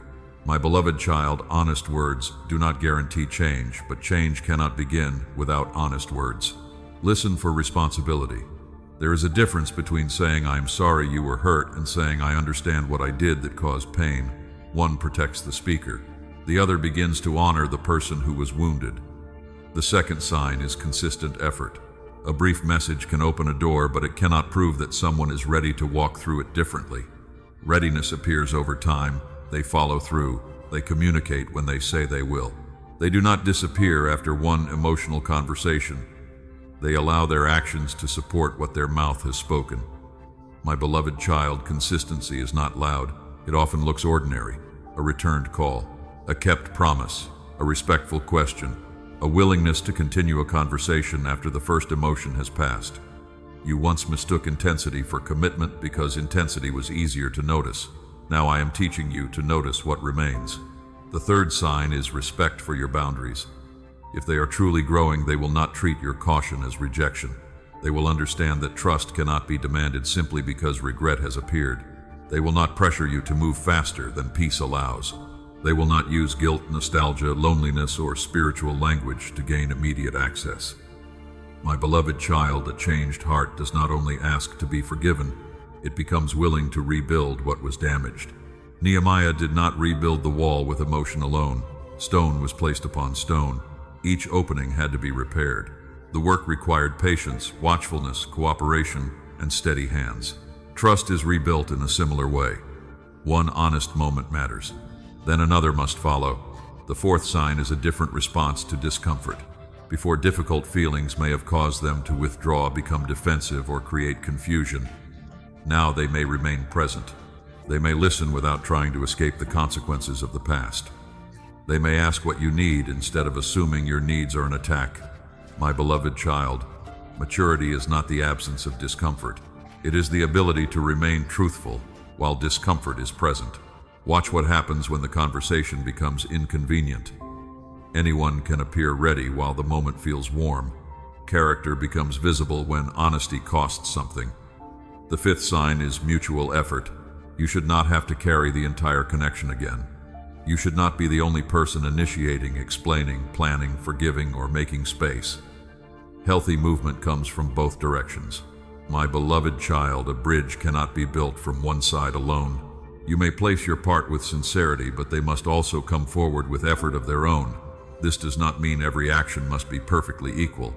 It means the relationship is no longer sustained by one person trying to prevent it from disappearing. The sixth sign is increasing clarity. What is moving in a healthy direction becomes easier to understand, not harder. You do not have to spend every night decoding mixed signals. You do not have to ask friends what a simple message might secretly mean. You do not have to live between hope and dread because the other person refuses to say what they want. My beloved child, clarity does not mean every answer arrives immediately. It means the process is honest. Questions can be named. Intentions can be discussed. Uncertainty is not used as a tool of control. When Philip saw the Ethiopian traveler searching for understanding, I guided him toward a real conversation. The question was spoken. The truth was explained. Movement came through clarity, not confusion. In the same way, if I am opening a path, truth will have room to breathe. The seventh sign is peace that remains after the interaction. Pay attention to what happens inside you when the conversation ends. Do you feel grounded, respected, and clear? Or do you feel pulled back into anxiety, guessing, and fear? My beloved child, peace is not the same as excitement. A meaningful conversation may stir deep emotion. It may bring tears, difficult memories, or serious questions. But beneath the emotion, there should be a growing sense that truth is present. You should not feel as though you must abandon yourself to keep the door open. The eighth sign is that both of you continue growing outside the connection. A healthy reunion does not swallow two lives. It does not demand that every responsibility, friendship calling, and daily rhythm be placed aside. You continue becoming who I have called you to be. They continue taking responsibility for their own healing. The connection becomes part of a healthy life, not an escape from life. My beloved child, these signs should be observed slowly. Do not make a final judgment based on one day. A person can have one clear conversation and still return to an old pattern. A person can feel sincere regret and still need time to develop new habits. Let fruit appear through seasons. Jesus said a tree is recognized by what it produces. The tree does not become healthy because it describes itself beautifully. Its life becomes visible. In the same way, let behavior reveal readiness. Do not become suspicious of every good thing, but do not become careless because you are relieved. Hope and discernment can live together. You can welcome a conversation without promising your whole future. You can accept an apology without removing every boundary. You can notice movement without running ahead of it. My beloved child, I am not asking you to close your heart. I am teaching you how to keep it open without leaving it unprotected. If the connection is beginning to move, you will not need to manufacture momentum. You will not have to create accidental meetings, send messages designed to provoke a response, or make them jealous so they notice your absence. What is healthy can move through honesty. What is guided can unfold without manipulation. What is real can tolerate patience. Let time confirm what emotion is eager to declare. Stay close, my beloved child. In the next part, I will teach you why you must not chase what I may be aligning, how anxious pursuit can disturb the clarity you have waited for, and what it means to remain available without trying to control the path ahead.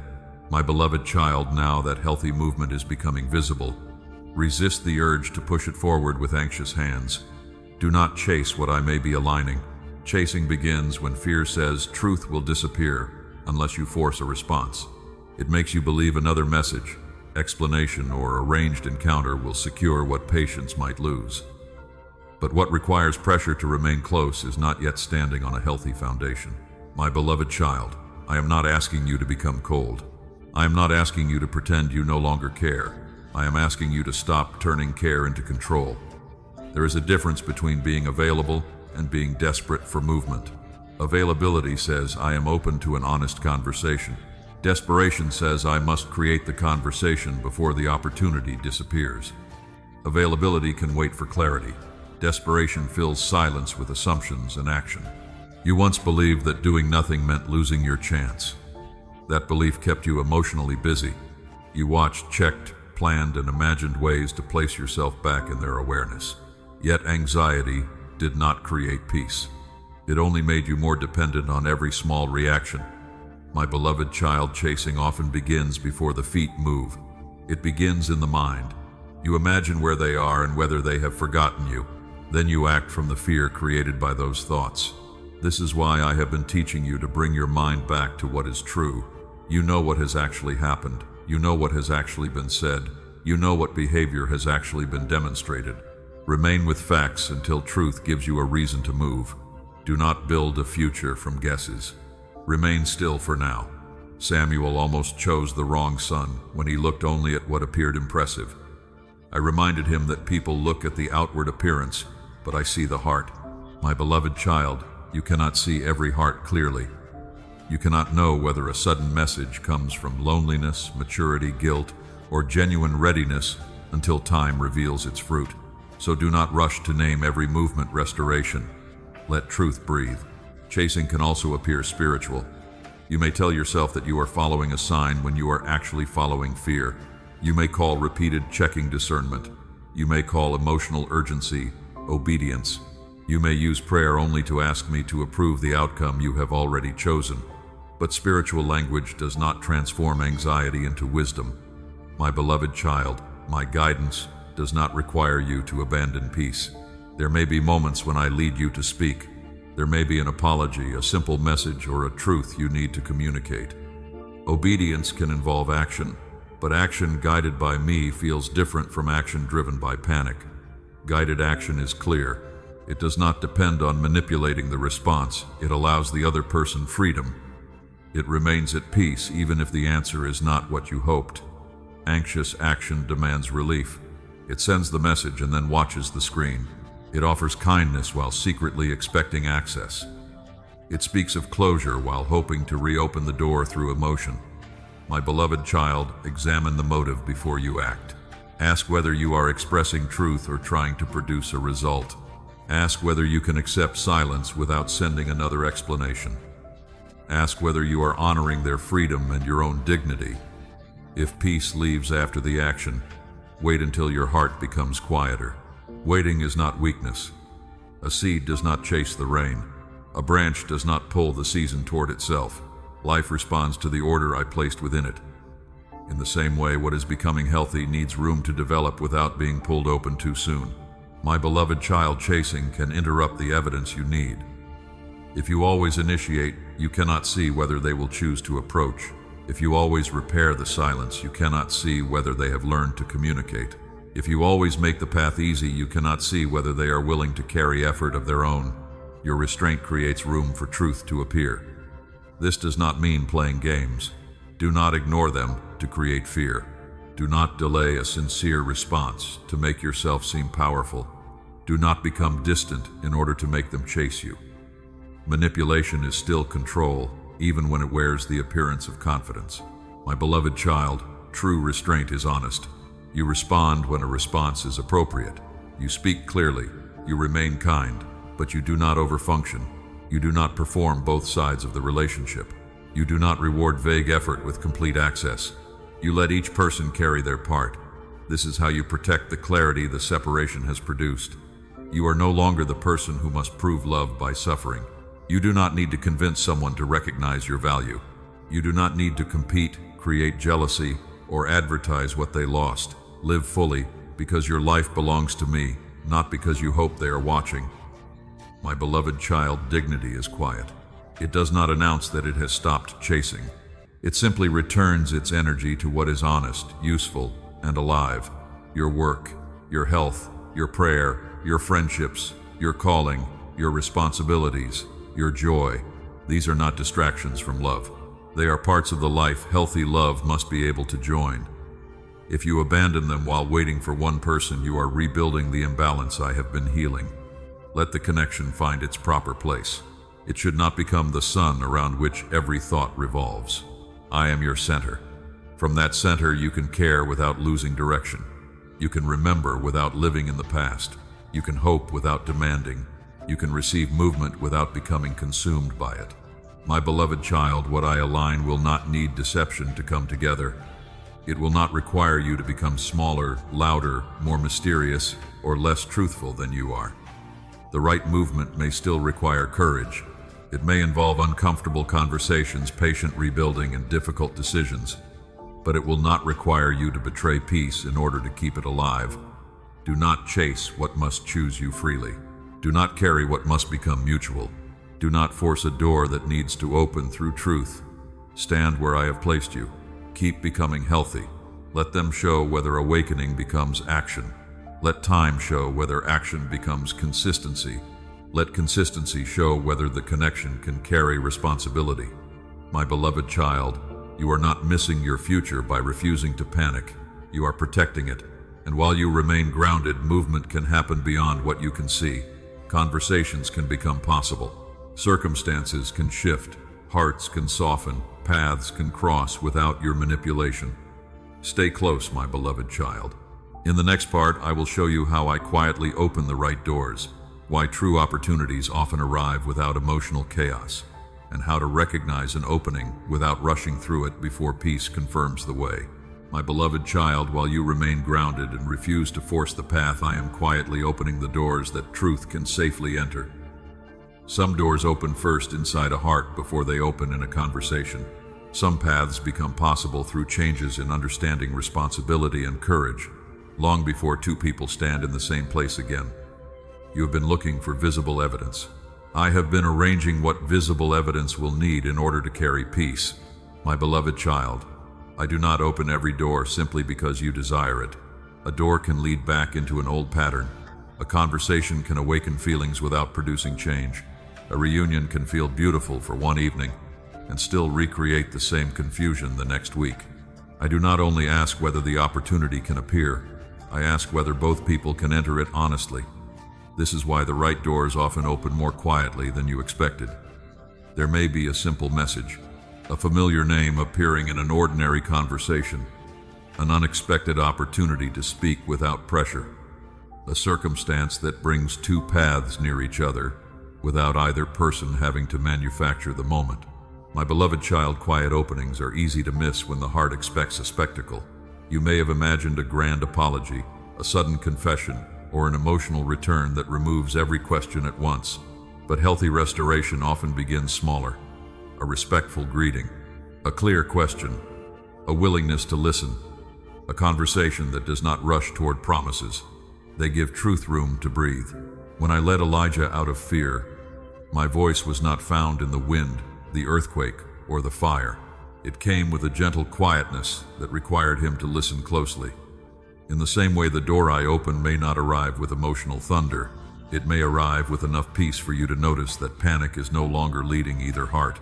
My beloved child, the right opening will not ask you to forget what the separation taught you. It will not demand that you erase your boundaries in order to prove forgiveness. It will not require you to call confusion faith. A door from me can invite courage, but it will not require self-betrayal. Old memories may rise. You may wonder whether the same pattern could return. It means fear is no longer making the decision. You can enter slowly. You can ask honest questions. You can listen without promising more than truth has established. You can allow the other person to show who they have become. My beloved child, an open door is an opportunity, not a command to abandon discernment. Paul once wanted to travel in one direction, but the way was closed. Later, another path opened through a vision that directed him toward Macedonia. The closed way was not punishment, it was guidance. The opened way did not remove every difficulty. It clarified where he was meant to walk. In the same way, some past doors closed because the direction was not yet safe. Some present doors may open because the season now allows a clearer choice. But you must still walk with wisdom. Do not confuse access with assignment. Not everyone who returns is meant to remain. Not every conversation is the beginning of reconciliation. Sometimes an open door allows truth to be spoken, so both people can finally release what was unfinished. Sometimes it allows an apology. Sometimes it allows forgiveness without renewed closeness. Sometimes it reveals that restoration is possible, but only through patience and consistent change. My beloved child, let the purpose of the opening reveal itself over time. Do not decide the whole story in the first moment. You once tried to reach the ending before the beginning had become clear. You imagined the future because uncertainty felt uncomfortable. Now you can remain present. You can hear what is actually being said. You can notice whether actions follow words. You can observe whether the person respects your pace. You can ask whether the conversation produces greater clarity or returns you to emotional fog. This is how peace protects you while the door remains open. My beloved child, I am also opening doors inside you. The door to receiving love without suspicion. The door to speaking your needs without shame. The door to saying no without fearing that every boundary will cause abandonment.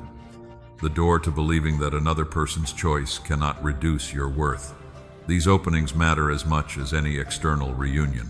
If your heart remained locked inside fear, even a sincere return could feel unsafe. You might reject what had changed because you expected the past to repeat. Or you might accept too much too quickly because you feared the opportunity would disappear. So I am teaching you balance. Remain soft but not careless. Remain hopeful but not blind. Remain honest but not harsh. Remain open but not unguarded. My beloved child, the person you remember may also be standing before new doors. The door of confession, the door of accountability, the door of approaching without entitlement, the door of accepting that you are no longer available for the old pattern. They must choose whether to enter. I will not force them. Love that is forced cannot become the mutual gift I desire for you. I can reveal truth. I can bring conviction. I can create opportunity. But each heart must respond freely. This is why you must not measure my work only by whether they return immediately. I may be opening the door while they are still gathering the courage to walk through it. Or I may be opening another door for you that carries the peace, consistency, and mature love you once hoped to receive from them. My beloved child, trust me with the identity of the person standing on the other side.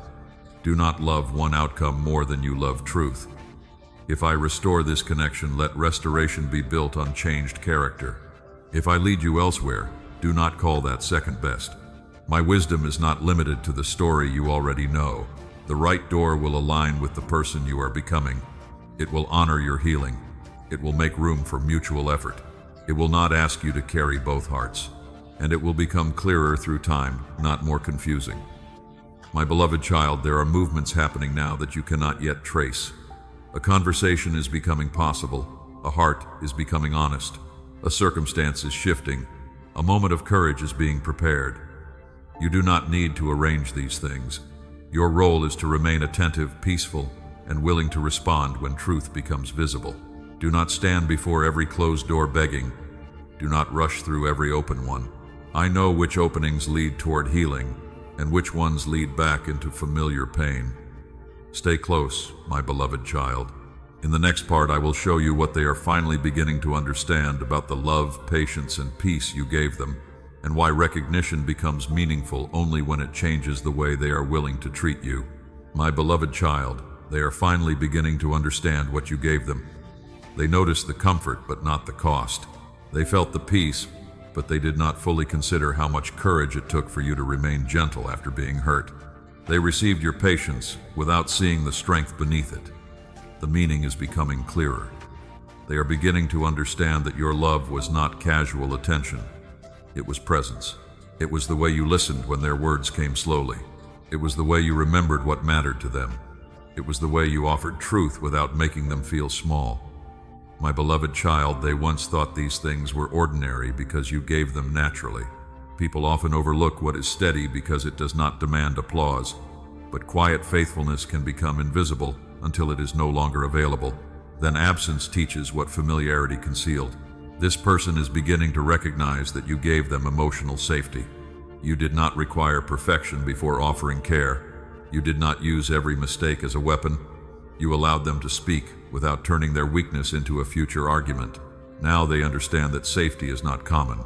My beloved child, they are also beginning to understand your patience. They may have mistaken patience for endless tolerance.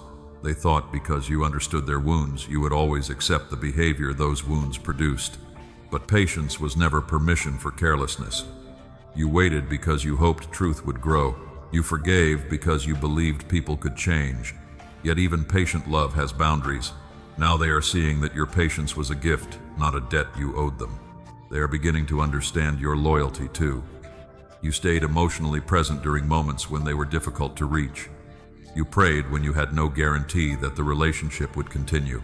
You protected what was private instead of using their vulnerability to gain sympathy from others.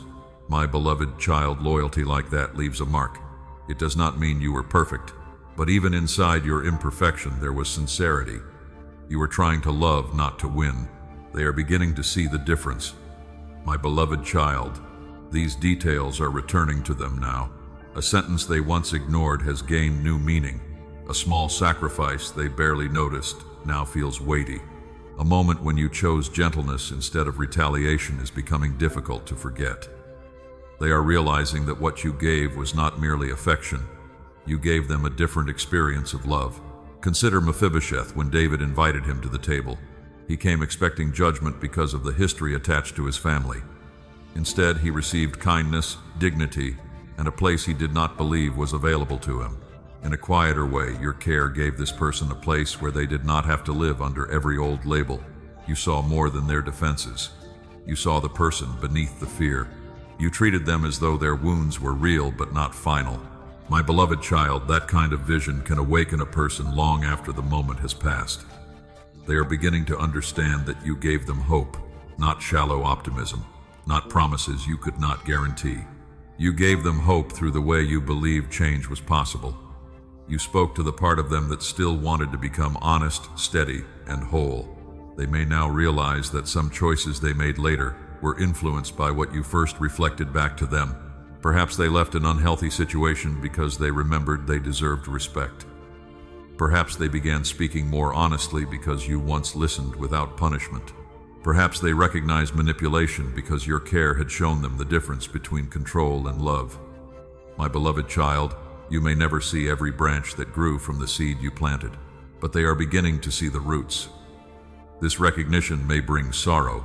They may regret the moments when they treated your consistency as something guaranteed. They may remember how you slowly became tired while still trying to remain kind. But I do not want either of you trapped in regret. Recognition must become responsibility. If they truly understand what you gave, they will not return only to receive it again. They will begin asking what they are prepared to give. Can they offer the honesty you once needed? Can they communicate when fear tells them to disappear? Can they protect your vulnerability as carefully as you protected theirs?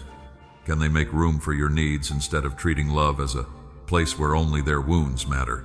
My beloved child, understanding becomes meaningful when it changes behavior. Words of appreciation are beautiful, but gratitude that produces no change remains incomplete. If they say you were rare, they must learn to treat you with care. If they say they miss your peace, they must stop bringing avoidable confusion. If they say they value your loyalty, they must become dependable themselves. You are not a shelter they can visit only when another storm becomes uncomfortable. You are a whole person. Your heart has needs. Your life has direction. Your love deserves reciprocity. My beloved child, I am teaching them that receiving a gift creates a responsibility to honor it. When the people gathered manna in the wilderness, they could not treat the provision carelessly. What I gave had to be received with wisdom, trust, and daily obedience. In the same way, love cannot be stored through empty promises. It must be honored through daily choices. This person may now understand that the greatest thing you gave was not constant access. It was a glimpse of what mature connection could feel like. Peace without boredom, truth without humiliation, closeness without possession, care without manipulation. That glimpse became a standard. Once the heart recognizes healthy love, unhealthy patterns become harder to call normal. My beloved child, their understanding does not place you under obligation. You are not required to reopen every door because someone finally sees what was on the other side. Recognition is part of readiness, but it is not the whole of readiness. Let humility, action, and consistency reveal what understanding has produced. You can receive sincere appreciation without immediately surrendering your boundaries. You can forgive without pretending trust has already been rebuilt. You can honor their awakening while remaining honest about what you need. My beloved child, what you gave them has now become clearer than it was when you were near. Distance removed familiarity. Time created contrast. Healing gave them language for what their heart once felt but could not explain. They finally understand that you did not merely make them feel wanted. You helped them feel human again. You gave them room to breathe courage to continue and a picture of love that did not require fear. Stay close, my beloved child. In the next part, I will show you why none of what you gave in sincere love was wasted, even if the story takes a different form, and how every seed of kindness can continue bearing fruit beyond the outcome you once imagined. My beloved child, every seed of kindness can bear fruit beyond the outcome you once imagined. Nothing you gave in sincere love was wasted. Not the prayers you whispered when no one heard. Not the patience you offered when understanding came slowly. Not the moments when you chose gentleness even though disappointment gave you reasons to become hard. You may have looked back and counted only what did not remain. The conversation ended. The closeness changed. The person walked a different road. Because the form disappeared, you assumed the love had failed. But love is not measured only by whether someone stays. My beloved child, love can complete a holy purpose even when the relationship does not continue in the way you hoped. A lamp is not useless because morning eventually comes. Its light mattered during the night. Your presence mattered during a season when another heart needed proof that care could still be safe. What you gave helped them breathe. It helped them question patterns that had once seemed normal. It gave them a memory of dignity that followed them into places you never saw. That is not waste. You have sometimes believed that your love was foolish because it was not returned equally. You asked why you gave so much if the story was going to become quiet. My beloved child, the lesson was never that love itself was the mistake. The lesson was that love needs wisdom. Your compassion was real. Your willingness to abandon your own needs was the part I had to heal. Your forgiveness was beautiful. Your habit of accepting repeated confusion was the part I had to correct. You do not need to despise the good in you because fear once mixed itself with it. I can teach your heart to remain soft without becoming unprotected. Consider the boy who offered bread and fish when the crowd was hungry. What he carried looked too small for the need before him. Yet placed into my hands, it became provision beyond his ability to calculate. My beloved child, you also gave what seemed small. You could not see how far it traveled after leaving your hands. You did not hear the words they repeated to themselves later. You did not see the choice they made because your care reminded them they still had value. You did not witness the moment they treated another person more gently because you had once treated them that way. Love often multiplies. One person receives kindness and carries a piece of it into another room.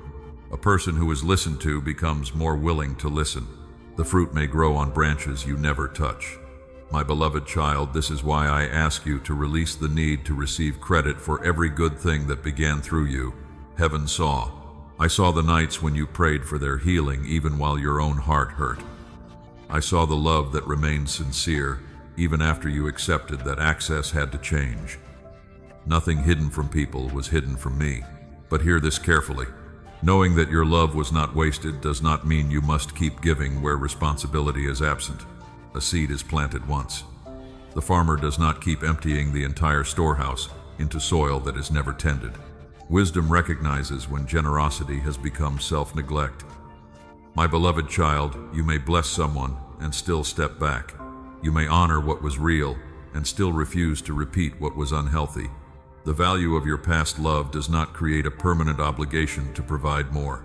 This truth should free you. You do not have to prove that the relationship mattered by returning to the old pattern. You do not have to recover every hour, every sacrifice, or every unanswered prayer through a reunion. Love is not an investment contract that guarantees the outcome you requested. It is a gift. Once given sincerely, it can carry meaning even when the receiver does not yet know how to honor it. My beloved child, some of what you gave was also changing you. Every sincere prayer taught you to bring another person before me without possessing them. Every disappointment revealed where your worth was still tied to their response. Every boundary you eventually formed taught you that compassion and self-respect can live together.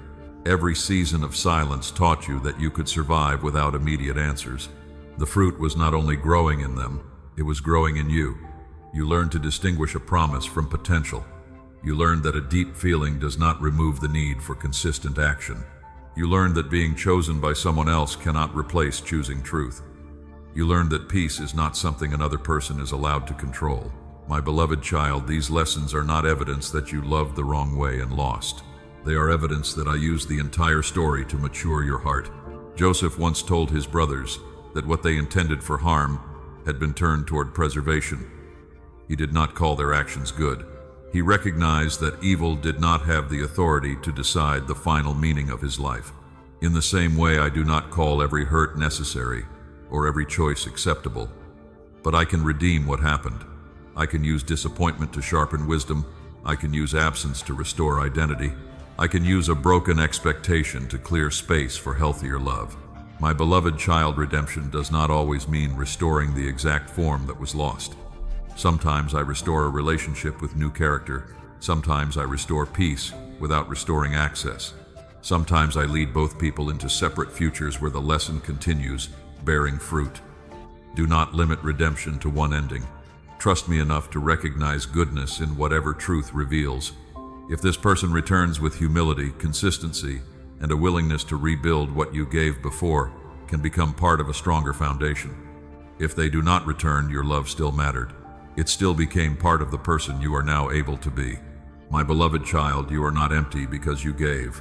I am teaching you how to receive too. You are not forgotten because someone failed to recognize you quickly. You simply needed wisdom to stand beside tenderness. Now both are growing together. You can love without bargaining. You can give without disappearing. You can remember without becoming trapped. You can hope without demanding that the past repay you.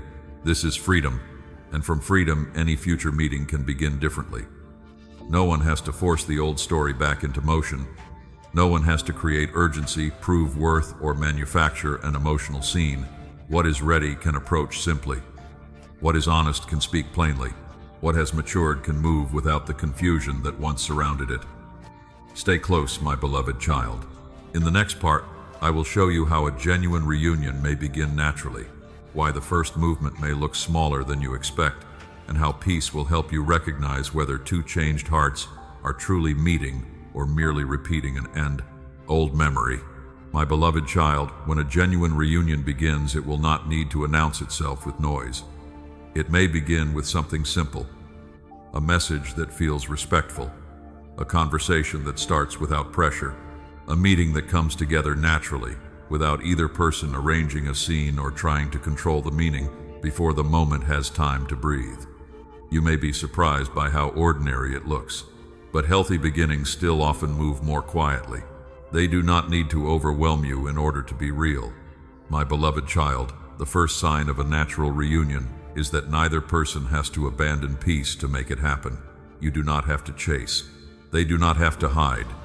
You do not have to perform confidence. They do not have to create mystery. Both people can arrive as they are with honesty, caution, hope, and a willingness to listen. The conversation may begin with ordinary words, but beneath those words, something different will be present. There will be less urgency, less guessing, less need to prove who cared more. There will be space. Space to acknowledge the past. Space to admit what was misunderstood. Space to ask whether anything healthy can be built from what both of you have learned. My beloved child, a natural reunion does not pretend the separation never happened.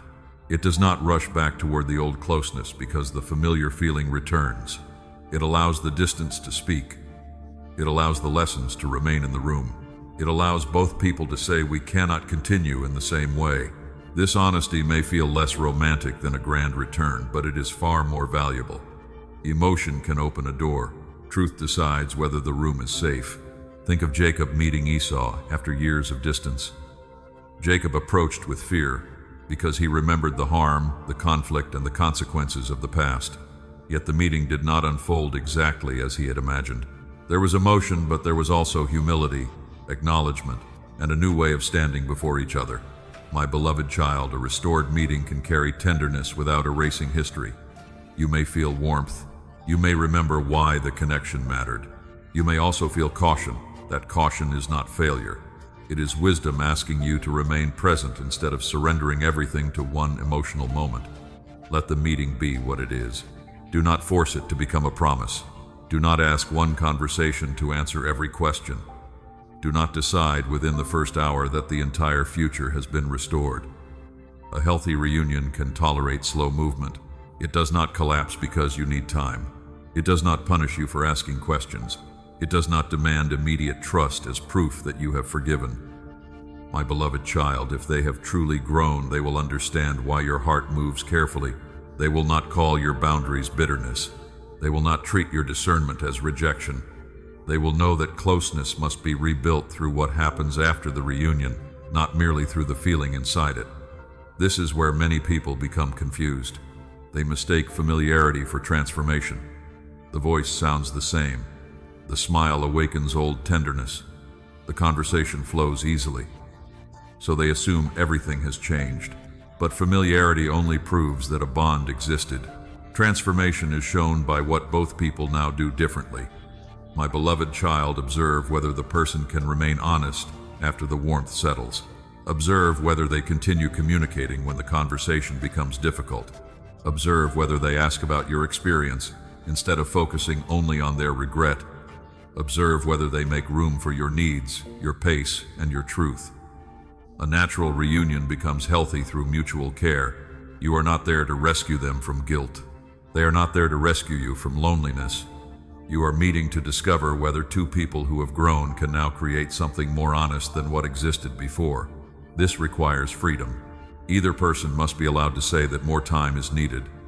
Either person must be allowed to recognize that forgiveness does not necessarily mean renewed romance. Either person must be allowed to choose truth over the fear of losing another chance. My beloved child, freedom protects love from becoming possession. If the connection is meant to continue, it will not need one person to surrender their voice. Both people can ask, both can answer, both can pause. Both can bring concerns into the light. This does not make the connection weak, it makes it real. You once believed that love had to move quickly before the opportunity disappeared. Now you are learning that what is mature can withstand patience.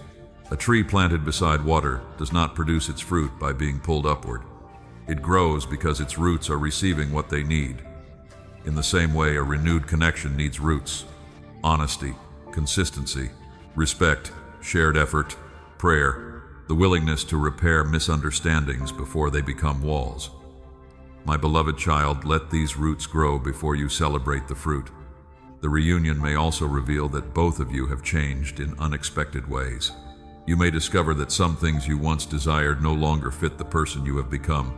They may discover that access to your heart now requires a kind of responsibility they once avoided. This is not a problem. It is truth becoming visible. Do not try to force the former version of the relationship onto the people standing there now. Ask what is possible today. Ask what is healthy now. Ask whether the connection honors the growth that happened during the separation. My beloved child, sometimes a natural reunion leads toward restored love.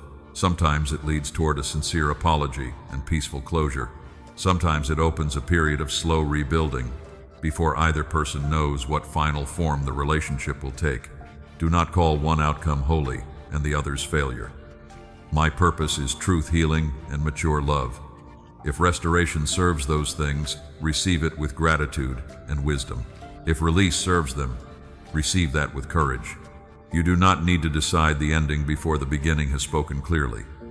Stay with the present moment. Listen to the words. Watch the actions. Notice the atmosphere. Is there room to breathe? Is honesty becoming easier? Is responsibility being shared? Is peace still present after the emotion fades? My beloved child, these questions will help you recognize whether the meeting is a true beginning or only an old memory asking to be felt once more. The reunion will not become trustworthy because it feels powerful. It will become trustworthy because what follows is steady. That is why I am asking you to remain open without becoming hurried. Receive the conversation. Honor what is sincere. Keep your boundaries. Let time reveal the fruit. Stay close, my beloved child.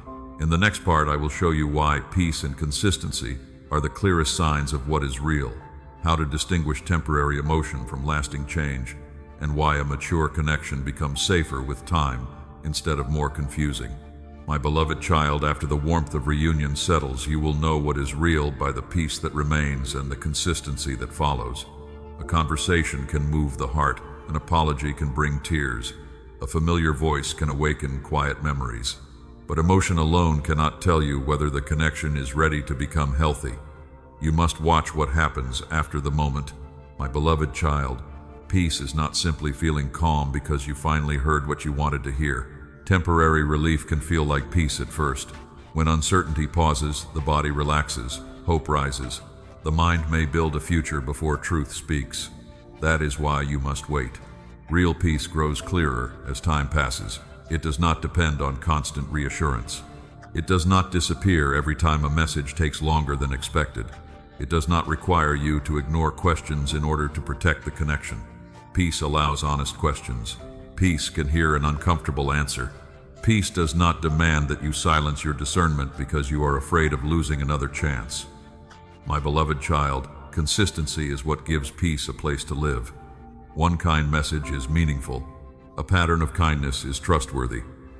One honest conversation matters. Continued honesty shows that the conversation was not only an emotional release. One apology may open your heart. Changed behavior tells you whether the apology has taken root. Watch the ordinary days. Many people can speak beautifully when they fear losing access. Fewer people remain dependable when the urgency fades. Notice whether they show care when nothing dramatic happens. Notice whether they keep small promises. Notice whether they communicate before confusion grows. Notice whether they make room for your life instead of expecting your world to revolve around their return. My beloved child, consistency does not mean perfection. A healthy person can make mistakes, become tired, misunderstand, or need time to think. The difference is that they do not turn every mistake into distance. They return to the conversation. They take responsibility. They repair what can be repaired. They do not make you carry the entire burden of restoring peace. This is how maturity becomes visible. Consider Daniel, who continued praying faithfully, even when the environment around him became dangerous. His faith was not proven by one emotional moment. It was revealed through a steady rhythm that remained when circumstances changed. In the same way, the character of this connection will be revealed through repeated choices. My beloved child, do not measure consistency only by how often they contact you. Constant communication can still be unhealthy. Someone can send many words, yet offer little clarity, seeking attention while avoiding responsibility. True consistency includes quality. Their words and actions agree. Their affection and respect remain connected. Their desire for closeness does not disappear when you express a boundary. Their interest in you includes your thoughts, needs, responsibilities, and future. You feel known, not merely wanted. My beloved child, peace also appears in your own behavior. You no longer feel compelled to inspect every detail. You do not need to ask what each sentence secretly means. You can continue your work, prayer, rest, and friendships. You are not abandoning yourself to stay emotionally close. You can say what you need without preparing for punishment. You can disagree without fearing that one difficult conversation will end everything. This does not mean fear never returns. Old wounds may speak when the connection becomes important again, but fear is no longer the only voice you follow.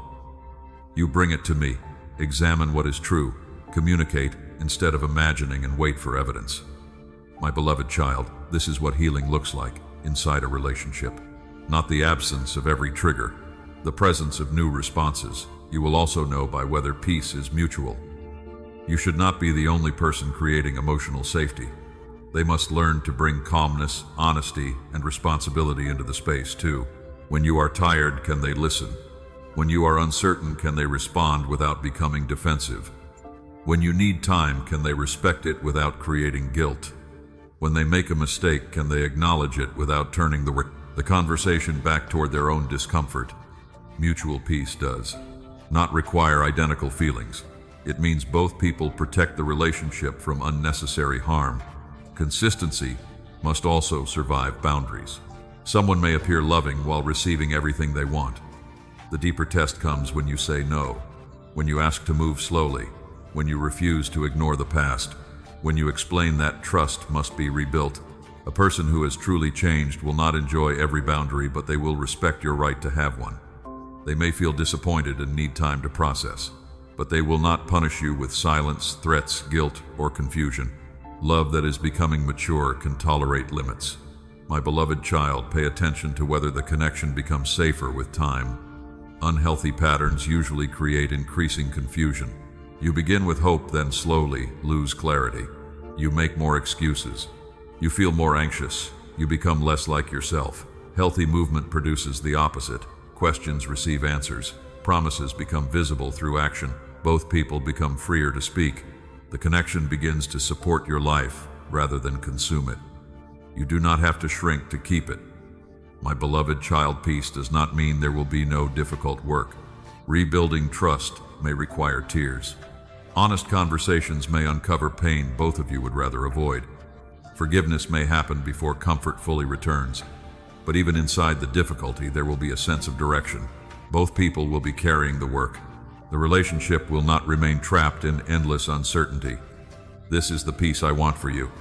Not a fragile calm created by avoiding truth. A strong peace that can stand beside truth. And this is the consistency I want you to recognize. Not impressive gestures followed by silence.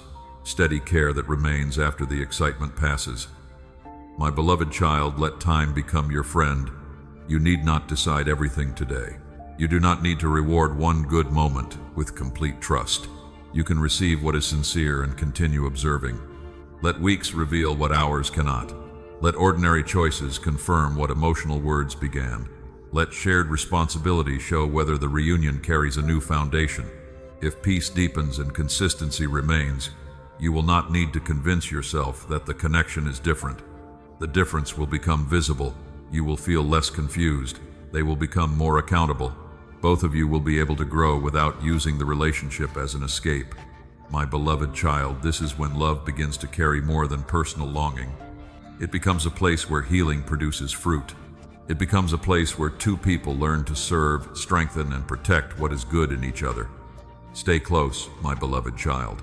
In the next part, I will show you why this connection may carry a purpose beyond romance, how mature love can influence other lives, and why restoration must become larger than the desire simply to belong to one another.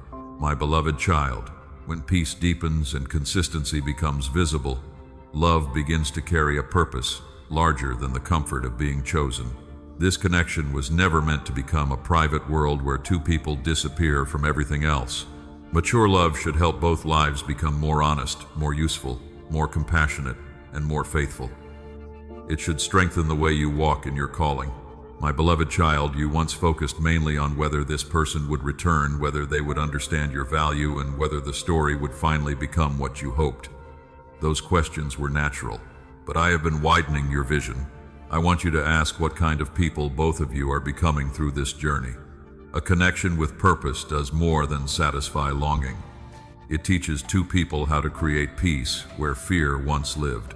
It teaches them how to speak truth without destroying tenderness. It teaches them how to repair rather than run. My beloved child, the pain you both faced can become wisdom if neither person wastes the lesson. You learned what happens when one heart carries too much. They learned what happens when fear is allowed to make every difficult decision. Together, if restoration is healthy, you can recognize harmful patterns before those patterns control the future. This matters because love does not remain contained. The way two people treat each other affects families, friendships, children, communities, and those who observe what they are building. A peaceful home can become shelter for others. An honest relationship can show someone younger that love does not need manipulation to remain strong. A restored bond can demonstrate that forgiveness and boundaries can exist together. My beloved child, this does not mean you must display the relationship or turn it into a performance. Purpose is often quiet. It may look like two people learning to pray instead of blaming. It may look like welcoming someone who feels forgotten. It may look like using what you survived to speak hope into another person's confusion. Think of Priscilla and Aquila. Their partnership was not described only through affection between them. They worked together. They opened their home. They helped another person understand truth more clearly. Their connection became a place where service, wisdom, and hospitality could move outward. My beloved child, healthy love creates room for purpose. It does not consume every gift until neither person has strength left for anything else. Does it make both of you more truthful? Does it make you more compassionate without weakening your boundaries? Does it help you serve rather than become absorbed only in each other? Love that carries purpose will not ask you to abandon the life I gave you. It will help you live that life with greater wisdom.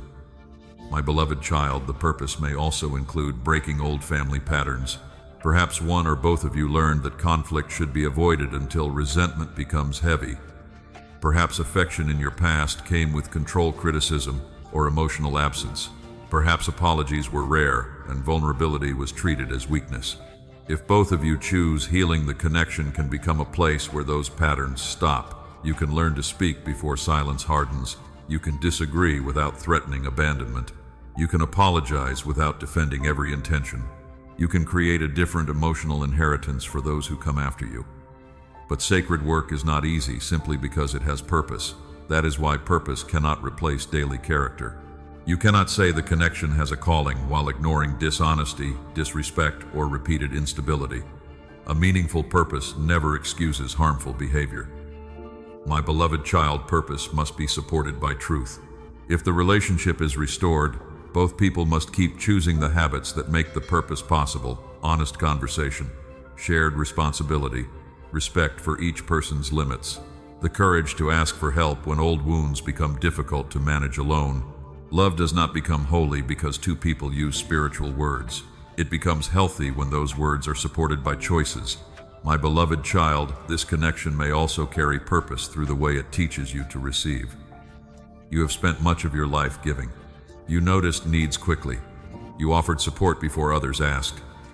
But mature partnership is not built only on what you can provide. You must learn to let another person support you. Let them notice when you are tired. Let them carry part of the responsibility. Let them pray for you. Let them show care without immediately feeling that you owe something in return. It gives another person the opportunity to become generous, attentive, and responsible. My beloved child, if they have truly changed, they will not only admire your strength, they will care for the places where you are human. They will not approach you merely because your peace comforts them. They will want to protect peace in you too. This mutual care allows the connection to become fruitful. Two people stop using love to fill every emptiness and begin using love to strengthen what is already being healed. They encourage each other's gifts.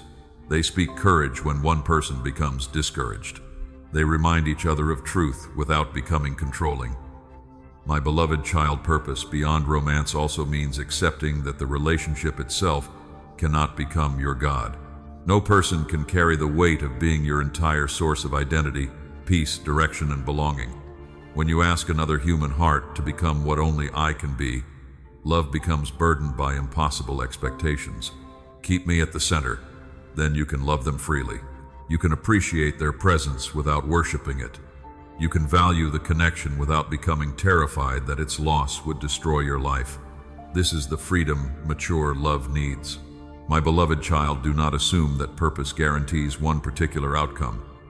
Sometimes the purpose of a connection is fulfilled through restoration and shared life. Sometimes it is fulfilled through the lessons both people carry into different futures. Purpose belongs to me, not to your preferred ending. What matters is whether love produces truth, healing, responsibility, and fruit. You do not need to force the form. You need to remain willing to follow wisdom. If this connection continues, let it become a place where both lives grow larger in goodness. Let it become a place where peace is protected. Let it become a place where others encounter kindness because you both learn from pain. Let it become a partnership that serves rather than consumes. And if the path leads elsewhere, do not believe the purpose was lost. What you learned can still bless future relationships, friendships, families, and people you have not yet met. My beloved child, this story has always been about more than returning to someone. It has been about becoming capable of love that is peaceful, honest, mutual, and useful. Stay close, my beloved child. In the final part, I will teach you how to release the outcome without closing your heart, how to prepare for mature love without naming who must bring it, and how to walk forward in peace whether I restore the familiar story or open a new one. My beloved child, you have now reached the place where you must release the outcome without closing your heart. Release the need to decide who must return. Release the need to know when the door will open. Release the belief that one particular person is the only way your prayer can be answered. My beloved child, surrender is not the same as giving up. Giving up says nothing good can happen. Surrender says I will not control how goodness arrives. You can remain hopeful without gripping one ending. This is mature faith. You do not demand that I repeat the past. You trust me to redeem it. Sometimes redemption restores what was separated. Sometimes it gives two people a final, honest conversation and peaceful release. Sometimes it prepares both hearts for new relationships that carry the lessons of the old story without repeating its pain. My beloved child, do not call one form of redemption success and every other form failure. I know whether the connection can support your peace or whether it would slowly pull you back into confusion. Let me judge what you cannot yet measure. You have spent enough time trying to predict the future from memories, dreams, silence, and small signs. Now return to what is present. Return to the life in front of you. My beloved child, living fully is not a betrayal of what you once hoped for. It is proof that your hope has found a healthier foundation. Your life is not a waiting room. You are not standing still until another person becomes ready. There are gifts that must not remain buried beneath emotional uncertainty. Prepare for mature love by becoming present in your own life. Mature love does not arrive to rescue you from emptiness. It joins a life that is already being lived with truth. It does not become your identity. It honors the identity I have been restoring in you. It does not demand that you abandon your calling. It encourages you to walk in it with greater courage. My beloved child, prepare by learning to receive. You have learned how to give. Now let love come toward you without immediately questioning whether you deserve it. Let someone show consistent care. Let them remember what matters to you. Let them carry part of the weight. Let them make an effort without stepping in to make everything easier. Receiving does not make you selfish. It creates mutuality. Prepare by speaking clearly. Do not expect another person to read what you are afraid to say. Name your needs with kindness. Name your limits without apology. Ask questions when something is unclear. Do not protect temporary comfort by allowing silent resentment to grow. Mature love can survive honest language. My beloved child, prepare by accepting that healthy love may feel quieter than the patterns you once knew. It may not begin with overwhelming intensity. It may grow through ordinary conversations, dependable actions, shared values, and peace that become stronger with time. Do not dismiss calmness because chaos once trained your heart to expect excitement. Peace is not the absence of depth. Peace gives depth a safe place to grow. Boaz did not approach Ruth with confusion and games. He observed her character. He treated her with dignity. He acted through clear responsibility. Their story moved through honorable choices, not emotional manipulation. My beloved child, let this remind you that mature love does not need to keep you guessing in order to remain meaningful. It can be clear and still be beautiful. It can be steady and still carry desire. It can move slowly and still be deeply intentional. If the person from your past returns, do not receive only their words, receive the truth their actions reveal. Let them approach without entitlement. Let them respect the person you have become. Let them understand that forgiveness does not erase the need to rebuild trust. Let them show that they can bring peace instead of only asking to receive yours. My beloved child, you are not required to reopen a door simply because someone finally knocks. Listen, observe, pray. Allow time to reveal whether the person standing there carries new character or only old loneliness. You may discover that restoration is possible. You may also discover that your heart has outgrown the relationship as it once existed. Either truth can become freedom. If I open a new story, do not punish it for arriving in a different face. Do not compare every gentle person with the one who left. Do not require someone new to heal wounds they did not create. Bring wisdom forward, but do not bring suspicion into every room. A guarded heart cannot receive what it has prayed for. An unguarded heart can ignore danger. I am teaching you the middle path, open but discerning, soft but grounded, hopeful but honest, willing to love but unwilling to disappear. My beloved child, this entire journey has not been only about whether someone returns. It has been about freeing love from fear. You once thought love meant holding tightly. Now you know love can open its hands. You once believed waiting proved devotion. Now you know devotion must include truth, boundaries, and continued growth. You once measured your value by another person's attention. Now you know your worth was never created by being chosen. I chose to form you with purpose before this connection ever began. Nothing another person does can cancel that purpose. So release the outcome into my hands. Learn from what was painful. Forgive without denying the lesson. Remain available to what is healthy. Walk away from what requires you to betray peace. My beloved child, I am not asking you to become certain about tomorrow. I am asking you to become faithful today. Take the next honest step. Let future doors open in their proper season. If the familiar person returns with maturity, meet the truth slowly. If a new person arrives with peace, do not reject the gift because it was not the answer you imagined. If a season of solitude remains, let it become fruitful rather than fearful. You are not forgotten in any of these paths. I am with you. I was with you in the ordinary moment when your kindness became a seed. I was with you through the silence, the questions, the healing, and the awakening. I will be with you in whatever story unfolds next. My beloved child, Your task is no longer to force love to find you. Your task is to become ready to recognize it. You will know mature love by its honesty. You will know it by shared effort. You will know it by peace that does not require denial. You will know it by consistency that remains after emotion settles. And you will know it because you can be fully yourself without becoming afraid that truth will make love disappear. Go forward now with open hands. Do not chase the past. Do not fear the future. Carry the wisdom, keep the tenderness, and trust me with the ending. What is truly meant to remain will not require you to abandon the person I have healed you to become.